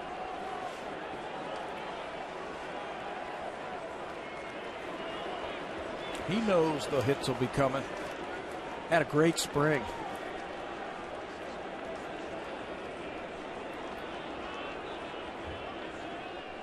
Lind went down to AAA last year and worked for about a month with Chad Mottola. Just got him to relax a little bit more in a less intense environment. Fights that pitch off. Protecting the plate with 2 strikes. Really wanted him to also find a spot that was natural in the box and the swing. I said, well, how do you find something that's natural? You do everything unnatural. So if you hit from an open stance, let's close it up for a little bit. Vice versa. If you have your hands held high, let's lower them for a little bit. And then eventually you'll find a spot that feels very comfortable. Right outside. And that's where it becomes very natural. Interesting approach from Mottola, but we've heard it from Arencibia, we've heard it from Lind, how they like his approach. It's tailor-made to the individuals. Doesn't believe that you hit in one way. Everybody's different. Then hits it deep into center field. Michael Bourne will get over and haul it in. But the Blue Jays, another 3-run inning. Colby Rasmus, his first hit of the season is a long one. His first home run. The Blue Jays have hit 5. They lead by 3.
Home run hitters abound tonight. Blue Jays have hit 5 home runs. J.P. Arencibia 2 for the 7th time in his career. Colby Rasmus his first of the season. And Aaron Loup will make his 2nd appearance of the young season. Saw him on opening night, an inning and a third. Gave up just a hit and a walk. There are his numbers from last year. Well, Aaron Loup does a great job of throwing strikes. Comes in and just doesn't seem to be bothered about anything. Just comes in and just keeps throwing strikes. Kipnis with the bunt. It'll be fouled up the third baseline. Mark DeRosa was way off the line and deep, and Kipnis trying to get something going, but bunted it foul.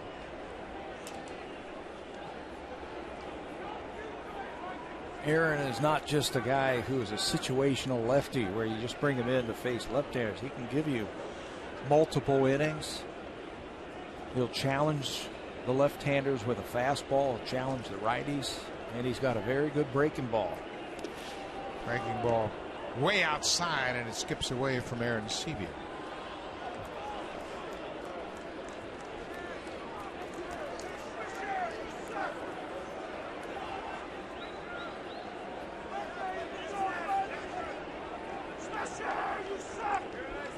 One and two. Ground ball hit right to the second baseman Bonifacio, and Kipnis is retired. 4-3 on the putout, one down. Bonifacio's had a terrific night. He's got 2 hits, scored a run, had a chance for a third hit in the 5th. A beautiful bunt up the third baseline. Monty Chisenhall made a terrific play to throw him out. But the best play of the night was the double play he turned with Reyes back in the 5th inning. It was a beauty. Double play ended the Indians' threat in the 5th.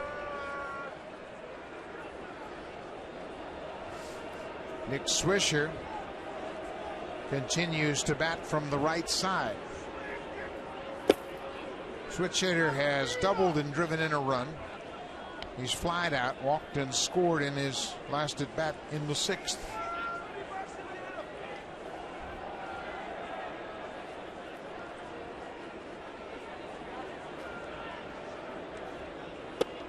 You mentioned Swisher coming from the Yankees. He was a pivotal part of that ball club, obviously playing in right field.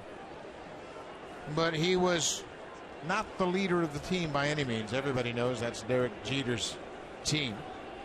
But Swisher on this team is the leader. He's the man that beats the drum and creates the personality of this team. And he did it early on in the spring. Right at the end of spring training at a players only meeting, just to talk about the upcoming season. I was reading somewhere about, he said something, and team made t-shirts about what he said. Amazingly awesome.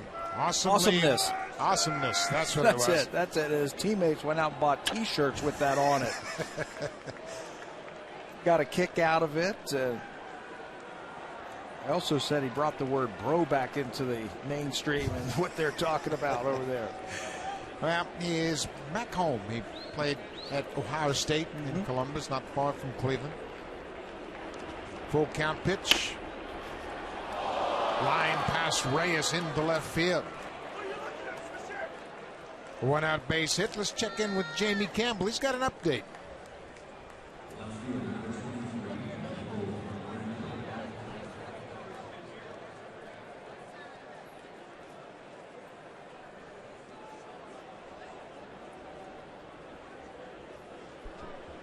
Dempster out of the ball game. He went 5 innings, gave up 5 hits, walked 4 batters, and struck out 8. Interesting line for Dempster.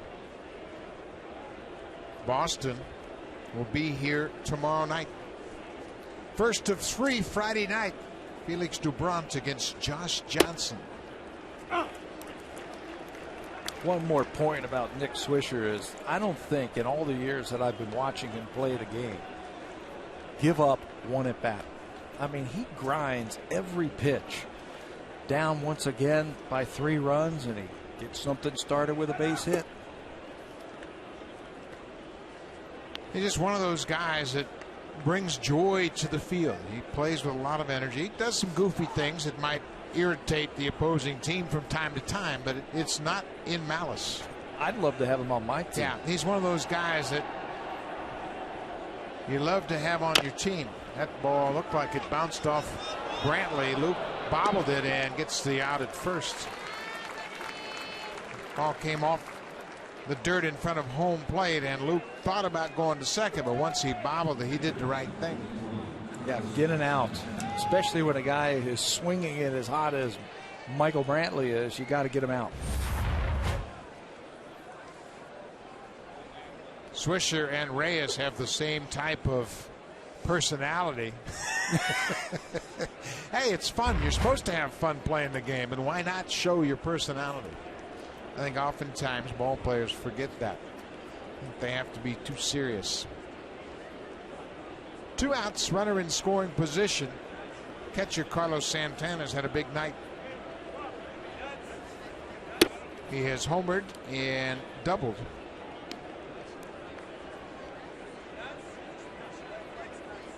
Both of those hits coming against Mark Burley.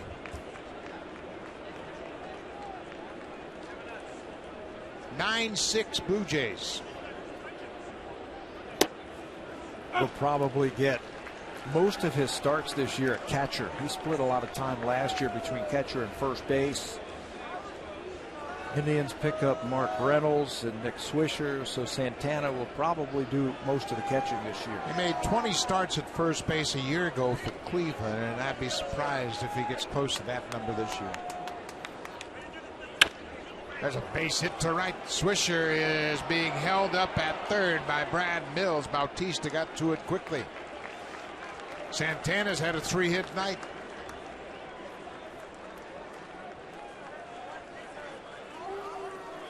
Brad Mills back with his former teammate Terry Francona. They're working together. They spent 10 years together as coach and manager. Mills was the manager of the Houston Astros, and he is back with his college roommate Terry Francona. They were teammates and roommates at University of Arizona. And in the minor leagues, in the Montreal Expos organization. John Gibbons takes the ball from Aaron Loop. Mark Reynolds, a right-hander, up. Ishmael Rogers in to face Reynolds.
Hitters to break out, and boy, have they broken out tonight. 9 runs on 9 hits. They've hit 5 home runs. And Pat, this is what we expected from this lineup. Yeah, offensively, they're scoring runs with the home run. But Bonifacio, the way he manufactured that run and puts the pressure on the defense, he was able to score on a ground ball and an error by the first baseman. That's what they've been waiting for. You've got to give the Indians also some credit. They're making life tough on the bullpen. They sure are. This will be the 3rd reliever to work tonight. Ishmael Rogers, the former Cleveland Indian. You see his numbers from a year ago with the Rockies and the Indians, 67 games. Rogers pitched in last night's game, worked the 9th inning. He retired the side in order. Mark Reynolds 1 for 3 with a home run.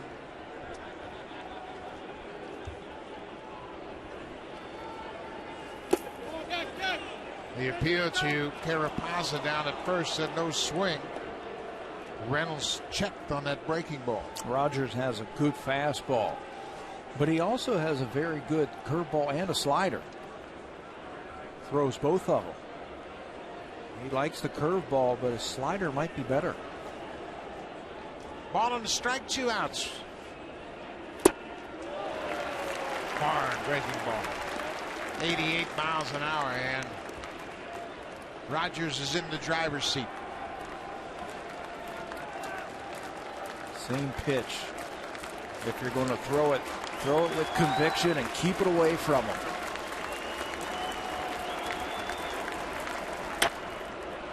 Reynolds spoils a pretty good pitch.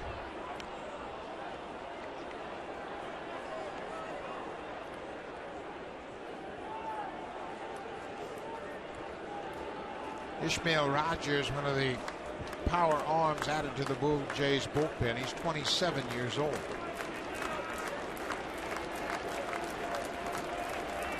Another 1-2 pitch.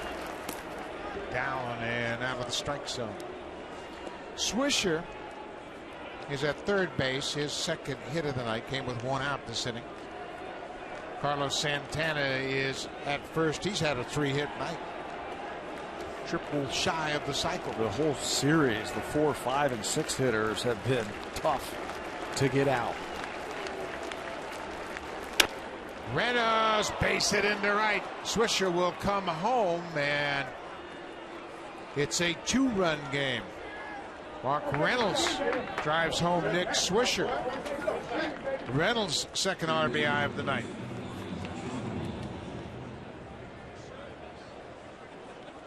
Indians aren't laying down. I'll tell you what, Reynolds will come up with yet another big hit, another 2-out hit by the Indians as he cashes Swisher from third base. First and second, Lonnie Chisenhall drove in 2 his last time up. That knocked Mark Burley out of the ball game. It came in the 6th, part of a 3-run 6th inning.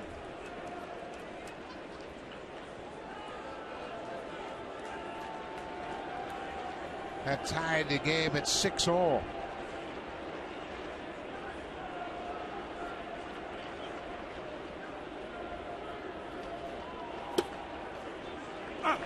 Rogers again ahead, 0-2. Ishmael Rogers was acquired in a trade with Cleveland for Mike Aviles, who is on the team as the utility guy, and Yan Gomes. Chisenhall strikes out. Arencibia tags him out. That ends the inning. Blue Jays are up 9-7. JP Arencibia's had a big night. 3 for 3 with 2 home runs. Mark DeRosa will bat next, and then Colby Rasmus. He homered his last time up.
the Davis Cup. After taking down #1 ranked Spain, Milos Raonic leads Canada against Italy in the quarterfinal action.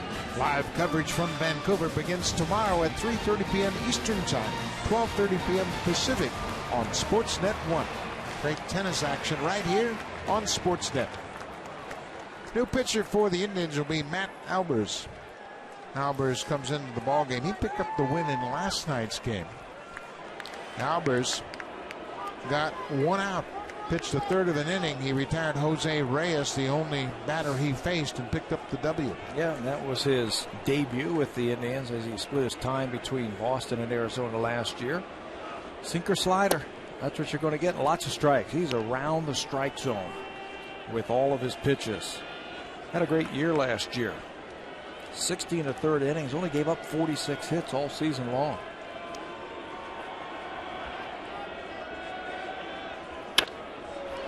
JP Arencibia, and Cabrera can't find the handle. JP hit it hard. He's been on everything he swung at tonight. Yeah, they haven't been fooling them. Looked like a breaking ball from Albers that time. He stayed right with it. Almost snuck it through that 5-6 hole on the left side. You see he kept that front shoulder in, hit it hard. Handcuffed Cabrera just a little bit. Asdrubal Cabrera committed 19 errors a year ago. He picks up his first here tonight. Knocked it down but couldn't find the handle. Arencibia has been on base 4 times. Mark DeRosa hits it up the middle. Cabrera, Kipnis, Reynolds. And Cabrera got exactly what an infielder wants. After you make an error, give me another chance. 6-4-3 on the double play. He's got good hands, very smooth over there at shortstop. Picks the short hop that time, and then it's easy. Flips to Kipnis, and another double play turned by the middle infield of the Indians.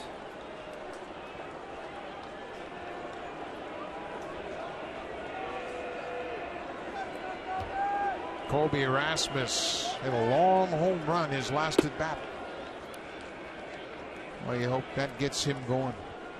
There's nothing that a hitting coach likes more than quick feedback when you're changing a routine and trying to convince the hitter that this is the right thing to do. Yeah, give me those results any day when you're trying to work things out in the cage.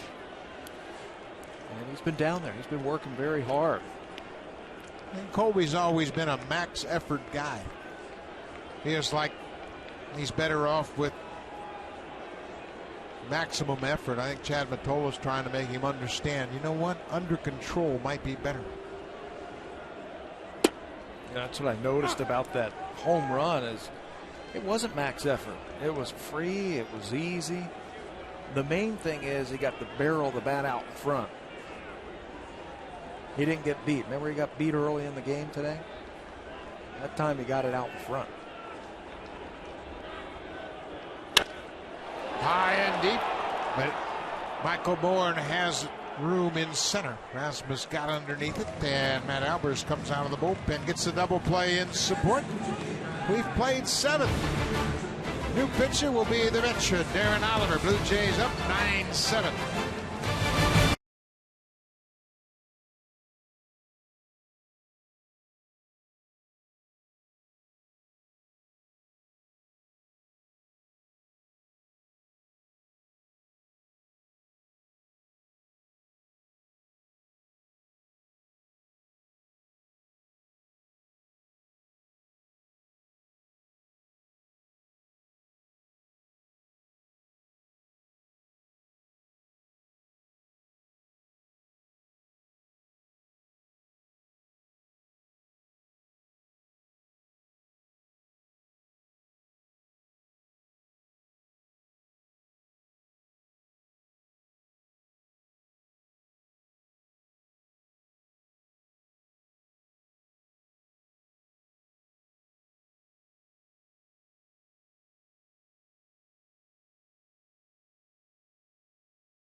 Veteran Darren Oliver will make his second appearance of the season. Last year in 62 games, he was impressive.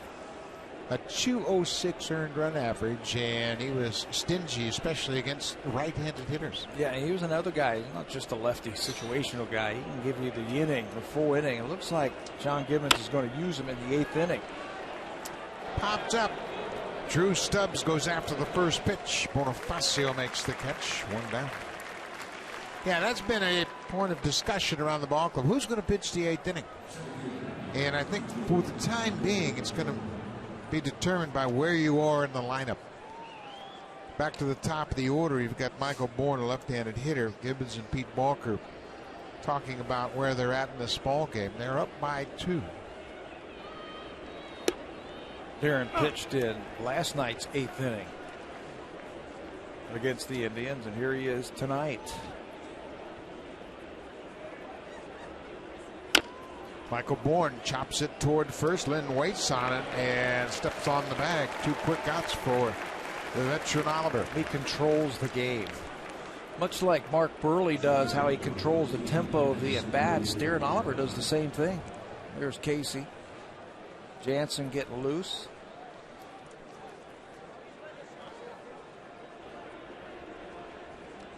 Asdrubal Cabrera has been shut out tonight. He's 0 for 3 with a couple of strikeouts. Oliver throws strike 1.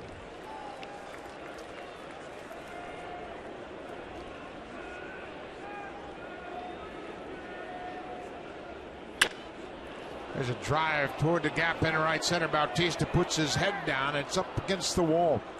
Cabrera is coasting into second with a 2-out opposite field double.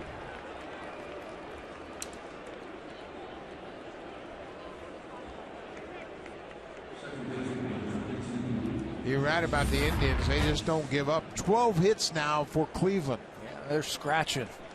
Just 1 1-2-3 inning tonight by the Indians batters. That was in the 2nd inning. Every other one, they're grinding it out tonight, keeping the pressure on the Blue Jays. 10 hits last night. 12 hits so far tonight.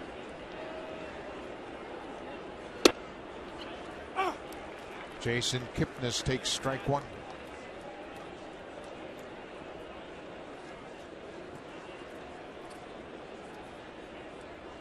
Kipnis is 0 for 4 against Oliver. Just off the plate outside. Blue Jays looking for their first win of the season. Cleveland has taken the first 2 ball games of this series. 4-1 on Tuesday night, 3-2 last night in 11 innings. Little flare toward left. Now Cabrera's not going to get it. He keeps it in front of him, but Cabrera comes in to score. Kipnis ends up at second base, and that's a big play. He represents the tying run. Fighting off that pitch from Oliver, sending it the other way. He's going to end up with his 2nd extra base hit. Melky Cabrera almost came up with it. Gets a great break on this ball, reads it, and it's to the glove side, and he almost comes up with it. Look at that. He needed another step, and he would have made that catch. Kipnis comes up with another 2-out base hit for the Indians. And here comes Nick Swisher. Swisher's been on base 3 times tonight. Pair of hits and a walk. He's scored 2 and driven in a run. First pitch strike. Swisher has faced Oliver a lot. He's 1 for 11 against Darren Oliver.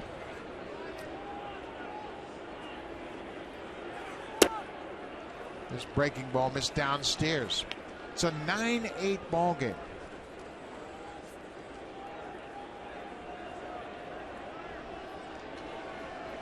Indians are going to wear down some people this year, aren't they? Yeah. First inning, they had a 2-out double by Swisher to score a run. 4th inning, they hit back-to-back home runs after 2 were out for a couple of more runs. They had a 2-out hit last inning and another 2-out hit this inning. Terry Francona's got to like what he sees from his offense. Well, they've had a dramatic turnaround hitting with runners in scoring position. Tonight they're 7 for 15. 2-1 to Swisher. Takes it inside. Coming into this ball game through the first 2 games, the Indians managed just 3 hits in 22 at bats with runners in scoring position, and they won the first 2 games.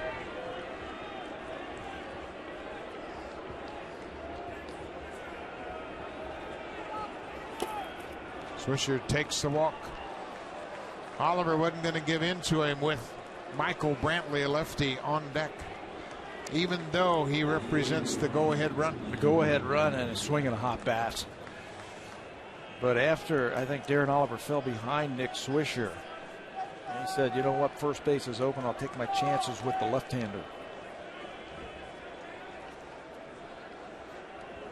Brantley has been shut out tonight. They have cooled him off at least to this point. He's 0 for 3 and was hit by a pitch. Oliver's had no trouble getting ahead.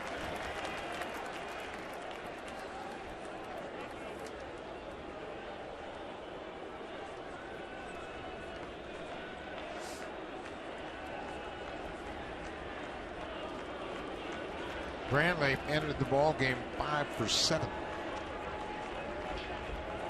2 outs, first and second for Cleveland.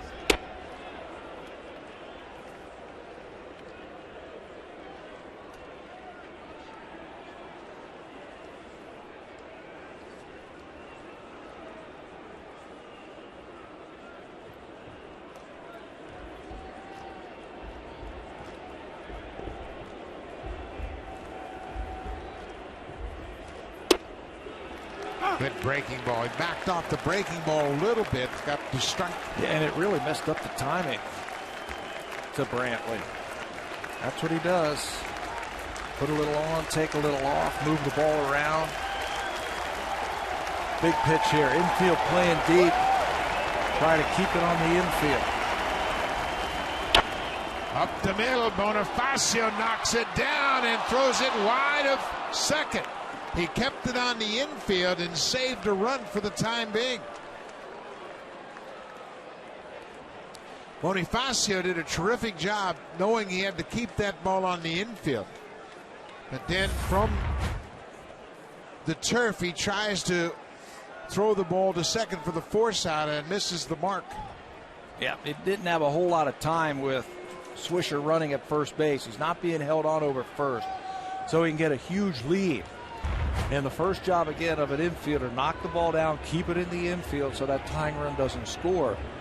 Just couldn't get the ball transferred to his hand and make an accurate throw to get the out at second base. Brantley's credited with an infield hit. Cleveland now has 14 hits.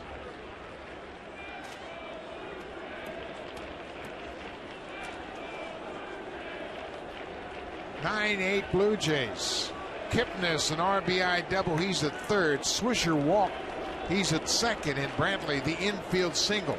Bases loaded for Carlos Santana. All of this with the first 2 guys going out of the inning. Indians started with 2 out, nobody on. Another first pitch strike from Oliver. Santana's had a big night, 3 for 4. Home run, double, single. He's driven in 2. Oliver trying to protect the 1-run lead.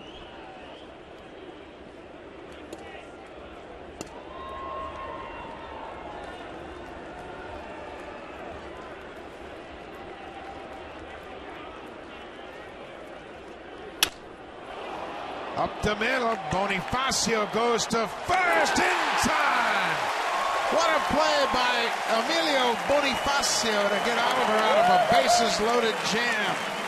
He looked at second, realized the only play was at first, and uses his strong arm from deep behind second base in time to end the inning.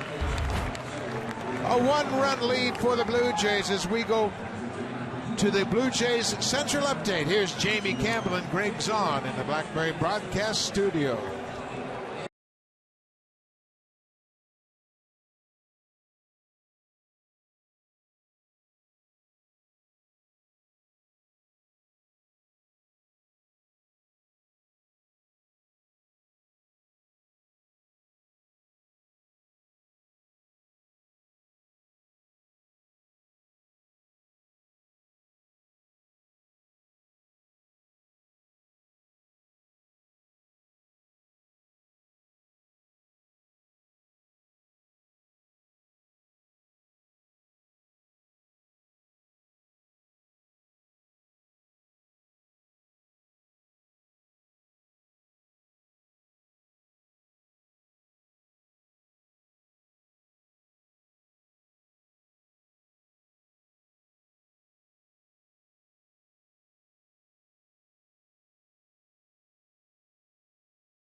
9-8 lead, and Emilio Bonifacio has had a lot to do with this ball game tonight. Well, this couldn't come at a better time right here behind the bag, and that outfield arm comes in handy right there to get a big out at first base. Bases loaded, 2 outs. Remember earlier in the game, he got a run all by himself with his legs, single back through the middle. Watch him turn it on as he rounds second base. Rounds first, gets to second base. And remember, he scored on an error by the pitcher, which right now is the difference of the ball game. He's an igniter from the 9th spot in the lineup. Makes things happen.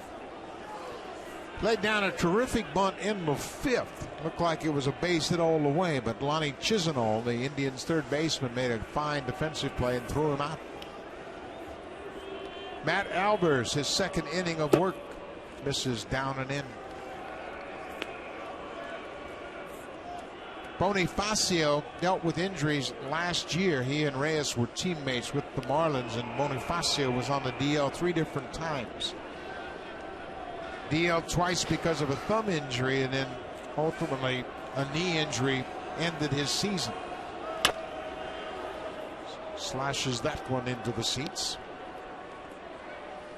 Well, there's a buzz about this ball club, obviously, and we have seen every offensive aspect of the team tonight. They've hit 5 home runs. They have 9 hits, and Bonifacio showed us how he could manufacture a run single-handedly. Hits it on the ground. Kipnis will throw him out.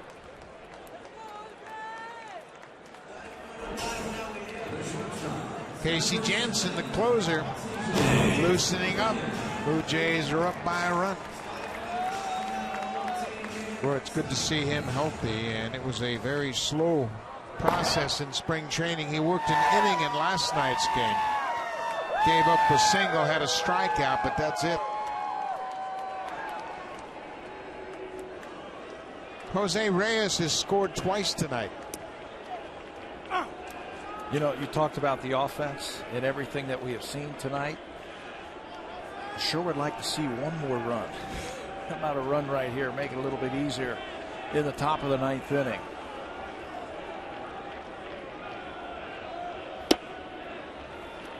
This is right guy in the right spot right here for Reyes. Get on board and make something happen. He got his first Blue Jay stolen base tonight. Ended up scoring on a home run by Encarnacion.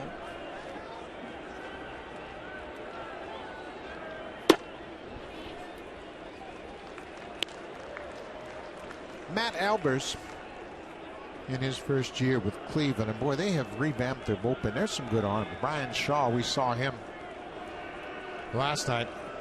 Jose Reyes raved about Brian Shaw. I said he had a terrific cutter.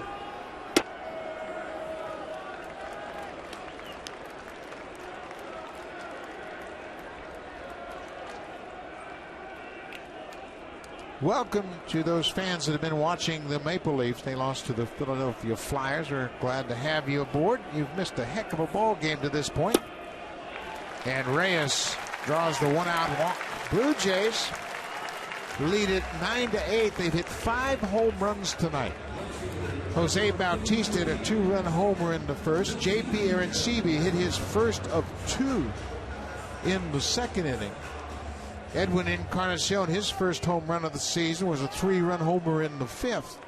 Arencibia would homer for a second time in the 6th, and Colby Rasmus hit his first home run of the season, also coming in the 6th inning.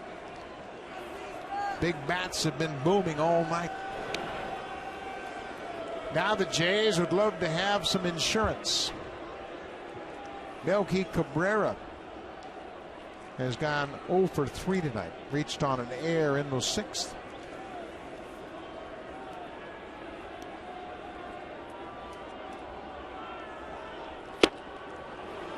Cabrera chases a pitch outside.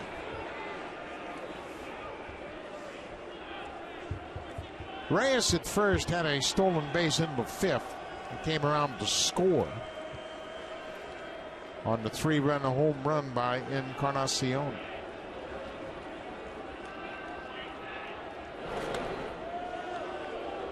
Jose Reyes, the shortstop, had 40 steals a year ago as a member of the Miami Marlins.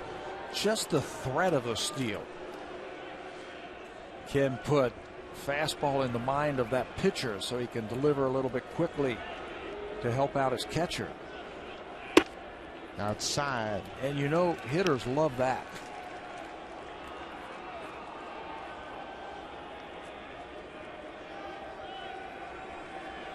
Melky Cabrera, we mentioned he's hitless tonight.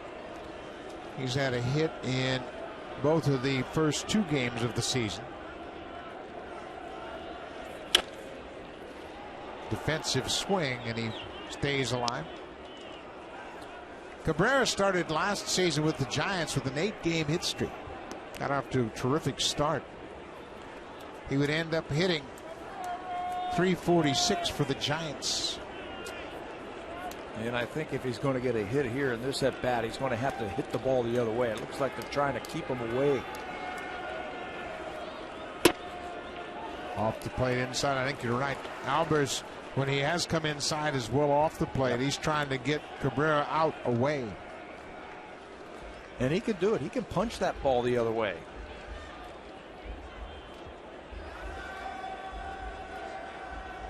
Two and two. Reyes with a huge lead, and Albers chases him back to the bag. Boy, he's got almost 2 feet on the artificial surface. Generally, when you see a good base runner get that right leg on the turf, that's a good lead right there. Now watch him get a little bit more. There he goes. Fouled off. Cabrera with 2 strikes had to protect the plate. Boy, he gets up to speed quickly, doesn't he? About a step and a half, and he's at full speed. Read the pitcher. He is reading that back heel of that pitcher. The front foot goes and that heel stays down. That's when he can take off. If he has to lift that back foot, that means he's coming over to first base. Not running. Ball 3. 3 balls, 2 strikes, 1 out. Reyes might be on the move now. You can see Bautista is on deck. Yeah, you got to send him right here.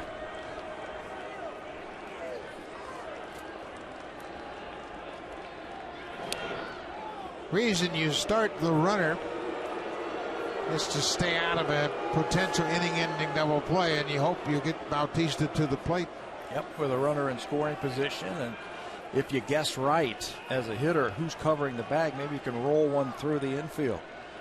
There goes Reyes. Cabrera pops it into the seats. Yeah, the shortstop is covering. And remember, Albers is pitching him away. Just early in the count, he kept that fastball away from Melky Cabrera. That's got ground ball to shortstop written all over it, doesn't it? There's pitch tracks. You can see 4 of the 7 pitches outside or off the plate away from Cabrera. Reyes at first takes off upstairs. Cabrera walks for a second time. If you're just joining us, you missed some fireworks tonight. 5 home runs hit by the Blue Jays, including Jose Bautista's in the first inning. JP Arencibia, the first of 2 tonight. A 3-run shot off the bat of Edwin Encarnacion. Arencibia in the 6th for a second time with Colby Erasmus high and deep to right, his first of the season. 5 home runs hit by the Jays tonight. Bautista's 2nd home run of the season, Encarnacion's first. Arencibia 2 home runs in a game for the 7th time in his young career. Makes the hitting coach awfully happy. Yeah. Verifies all the work that you do in spring training, the hours and hours that you spend at the ballpark. Chad Mottola was telling me, I asked him, what time do you get to the ballpark in spring training? He said 5 o'clock in the morning. And I'm down in the cages by 5:30. I said, well, what time do you leave? 5:30. 12-hour days in spring training for the hitting coach. Well, you have so many hitters, and to give you an idea, Melky Cabrera himself hits for 30 minutes, taking soft toss and flips. So Bautista gets a chance with 2 more on. Reyes at second, Cabrera at first, 1 out.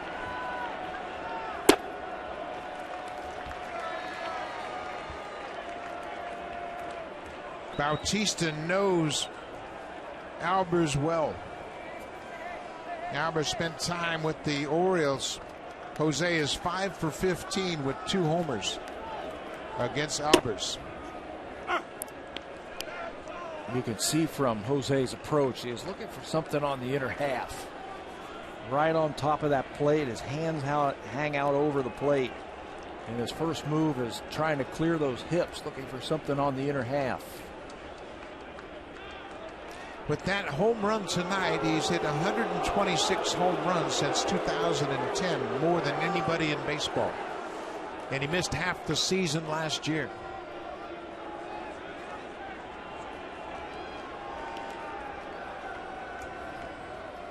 Way outside.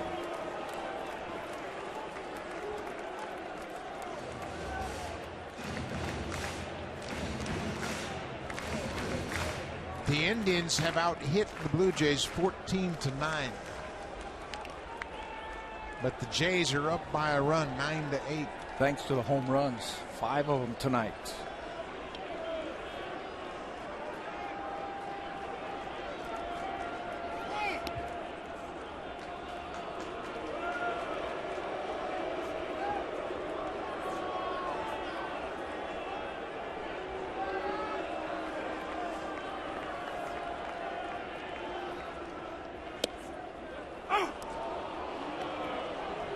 Bautista thought it was off the plate. Pitch track shows that it might have caught the outside corner. Albers is really trying to stay away from Jose, really making an effort to throw that ball to the glove side. Breaking ball, full count. I'm looking out there with this guy in the mound. He doesn't want to come inside.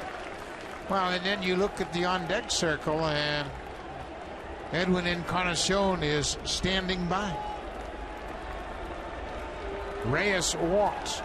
Cabrera walked. Bautista with a full count.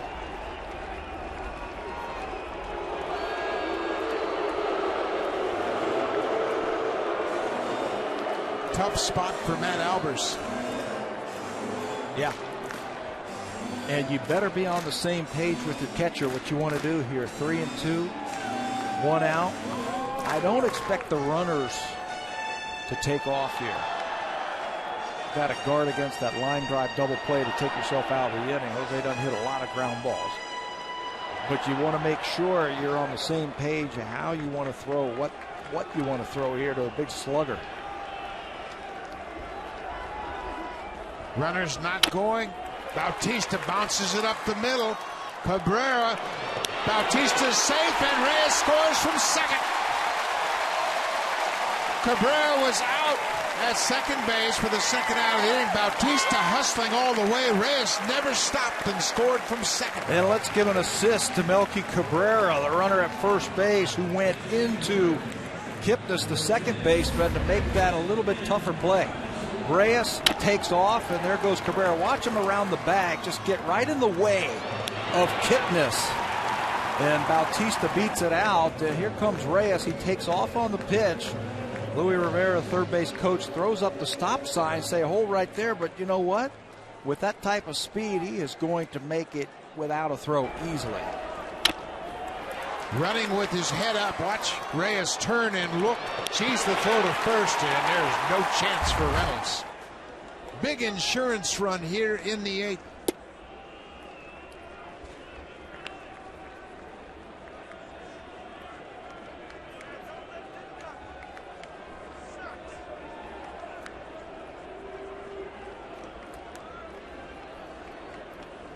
John Gibbons having a chat with Reyes. I like that move. I mean, he broke on the pitch. He didn't take anything for granted. He rounded the bag. And when the return throw to first base was made, he just kept running. Good aggressive play. There's a strike. It's 2-1 to Encarnacion. Now, you and I couldn't have done that. But with that type of speed, I think you do that all the time. Make the defense stop you. Well, that speed got Bautista an RBI.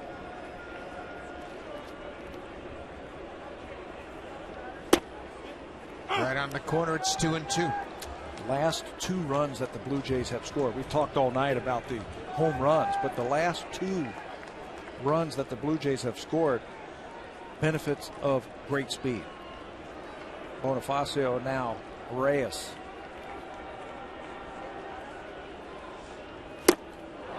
Encarnacion strikes out. That ends the inning. We'll go to the 9th. Blue Jays up by 2. Casey Janssen on.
Get used to that, folks. Jose Reyes is going to be in the middle of the action all year long.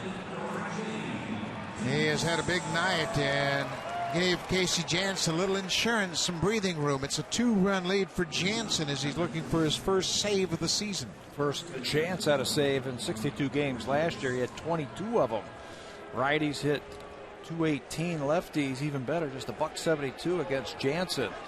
Command and control important. Rajai Davis into the ball game. He is playing in right field.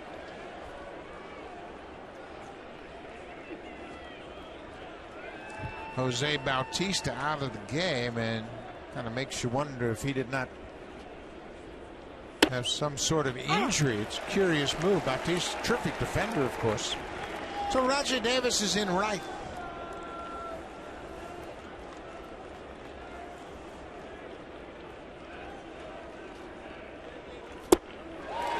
Casey Janssen quickly ahead of Mark Reynolds, 0-2. That is a good pitch, I think, for Janssen against Reynolds. That slow curveball.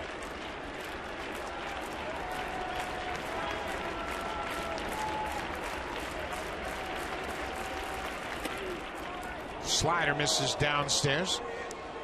Casey Janssen had a very deliberate approach to his spring training.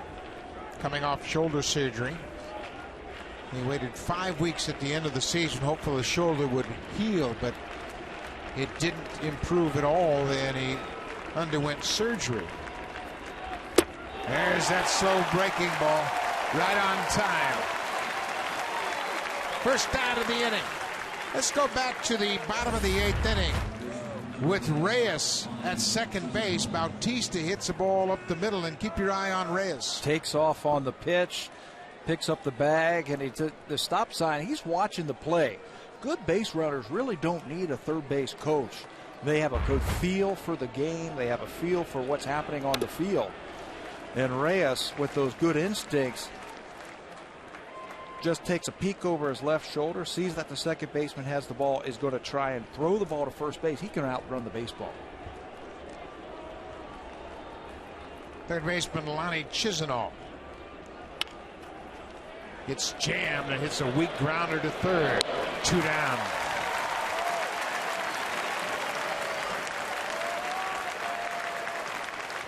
Casey Jansen won't light up the radar gun.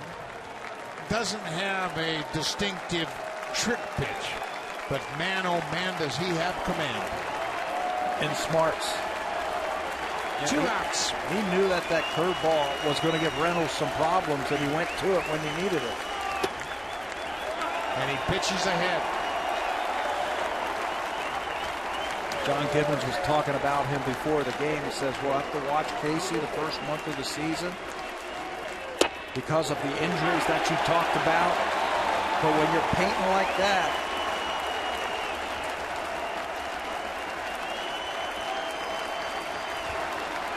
no need to worry about it. Jansen looking for his first save of the season. Little extra at 91. Elevated that fastball. And then the curveball comes into play right here. You double up after that. High fastball. You can go to the curveball if you want to. And that's what he's going for. Breaking ball pulled foul. Boy, that extra run gives Jansen some breathing room. And he won't walk himself into trouble. He and Arencibia talking over the next pitch. It's a curveball, and he's not real happy with the positioning of it. Not happy with the way where he wanted. He wanted that ball down and away and caught too much of the plate. So he's upset with himself. I thought it was the right pitch. He just didn't throw it where he needed to. 19,515 here at Rogers Center. Blue Jays looking for their first win of the season.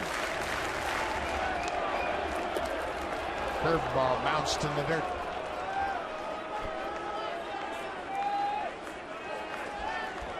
This is the guy you want, and this is the pitch you want to have. Yep. Resolution. 2-2, 2 outs. Number 9 hitter at the plate.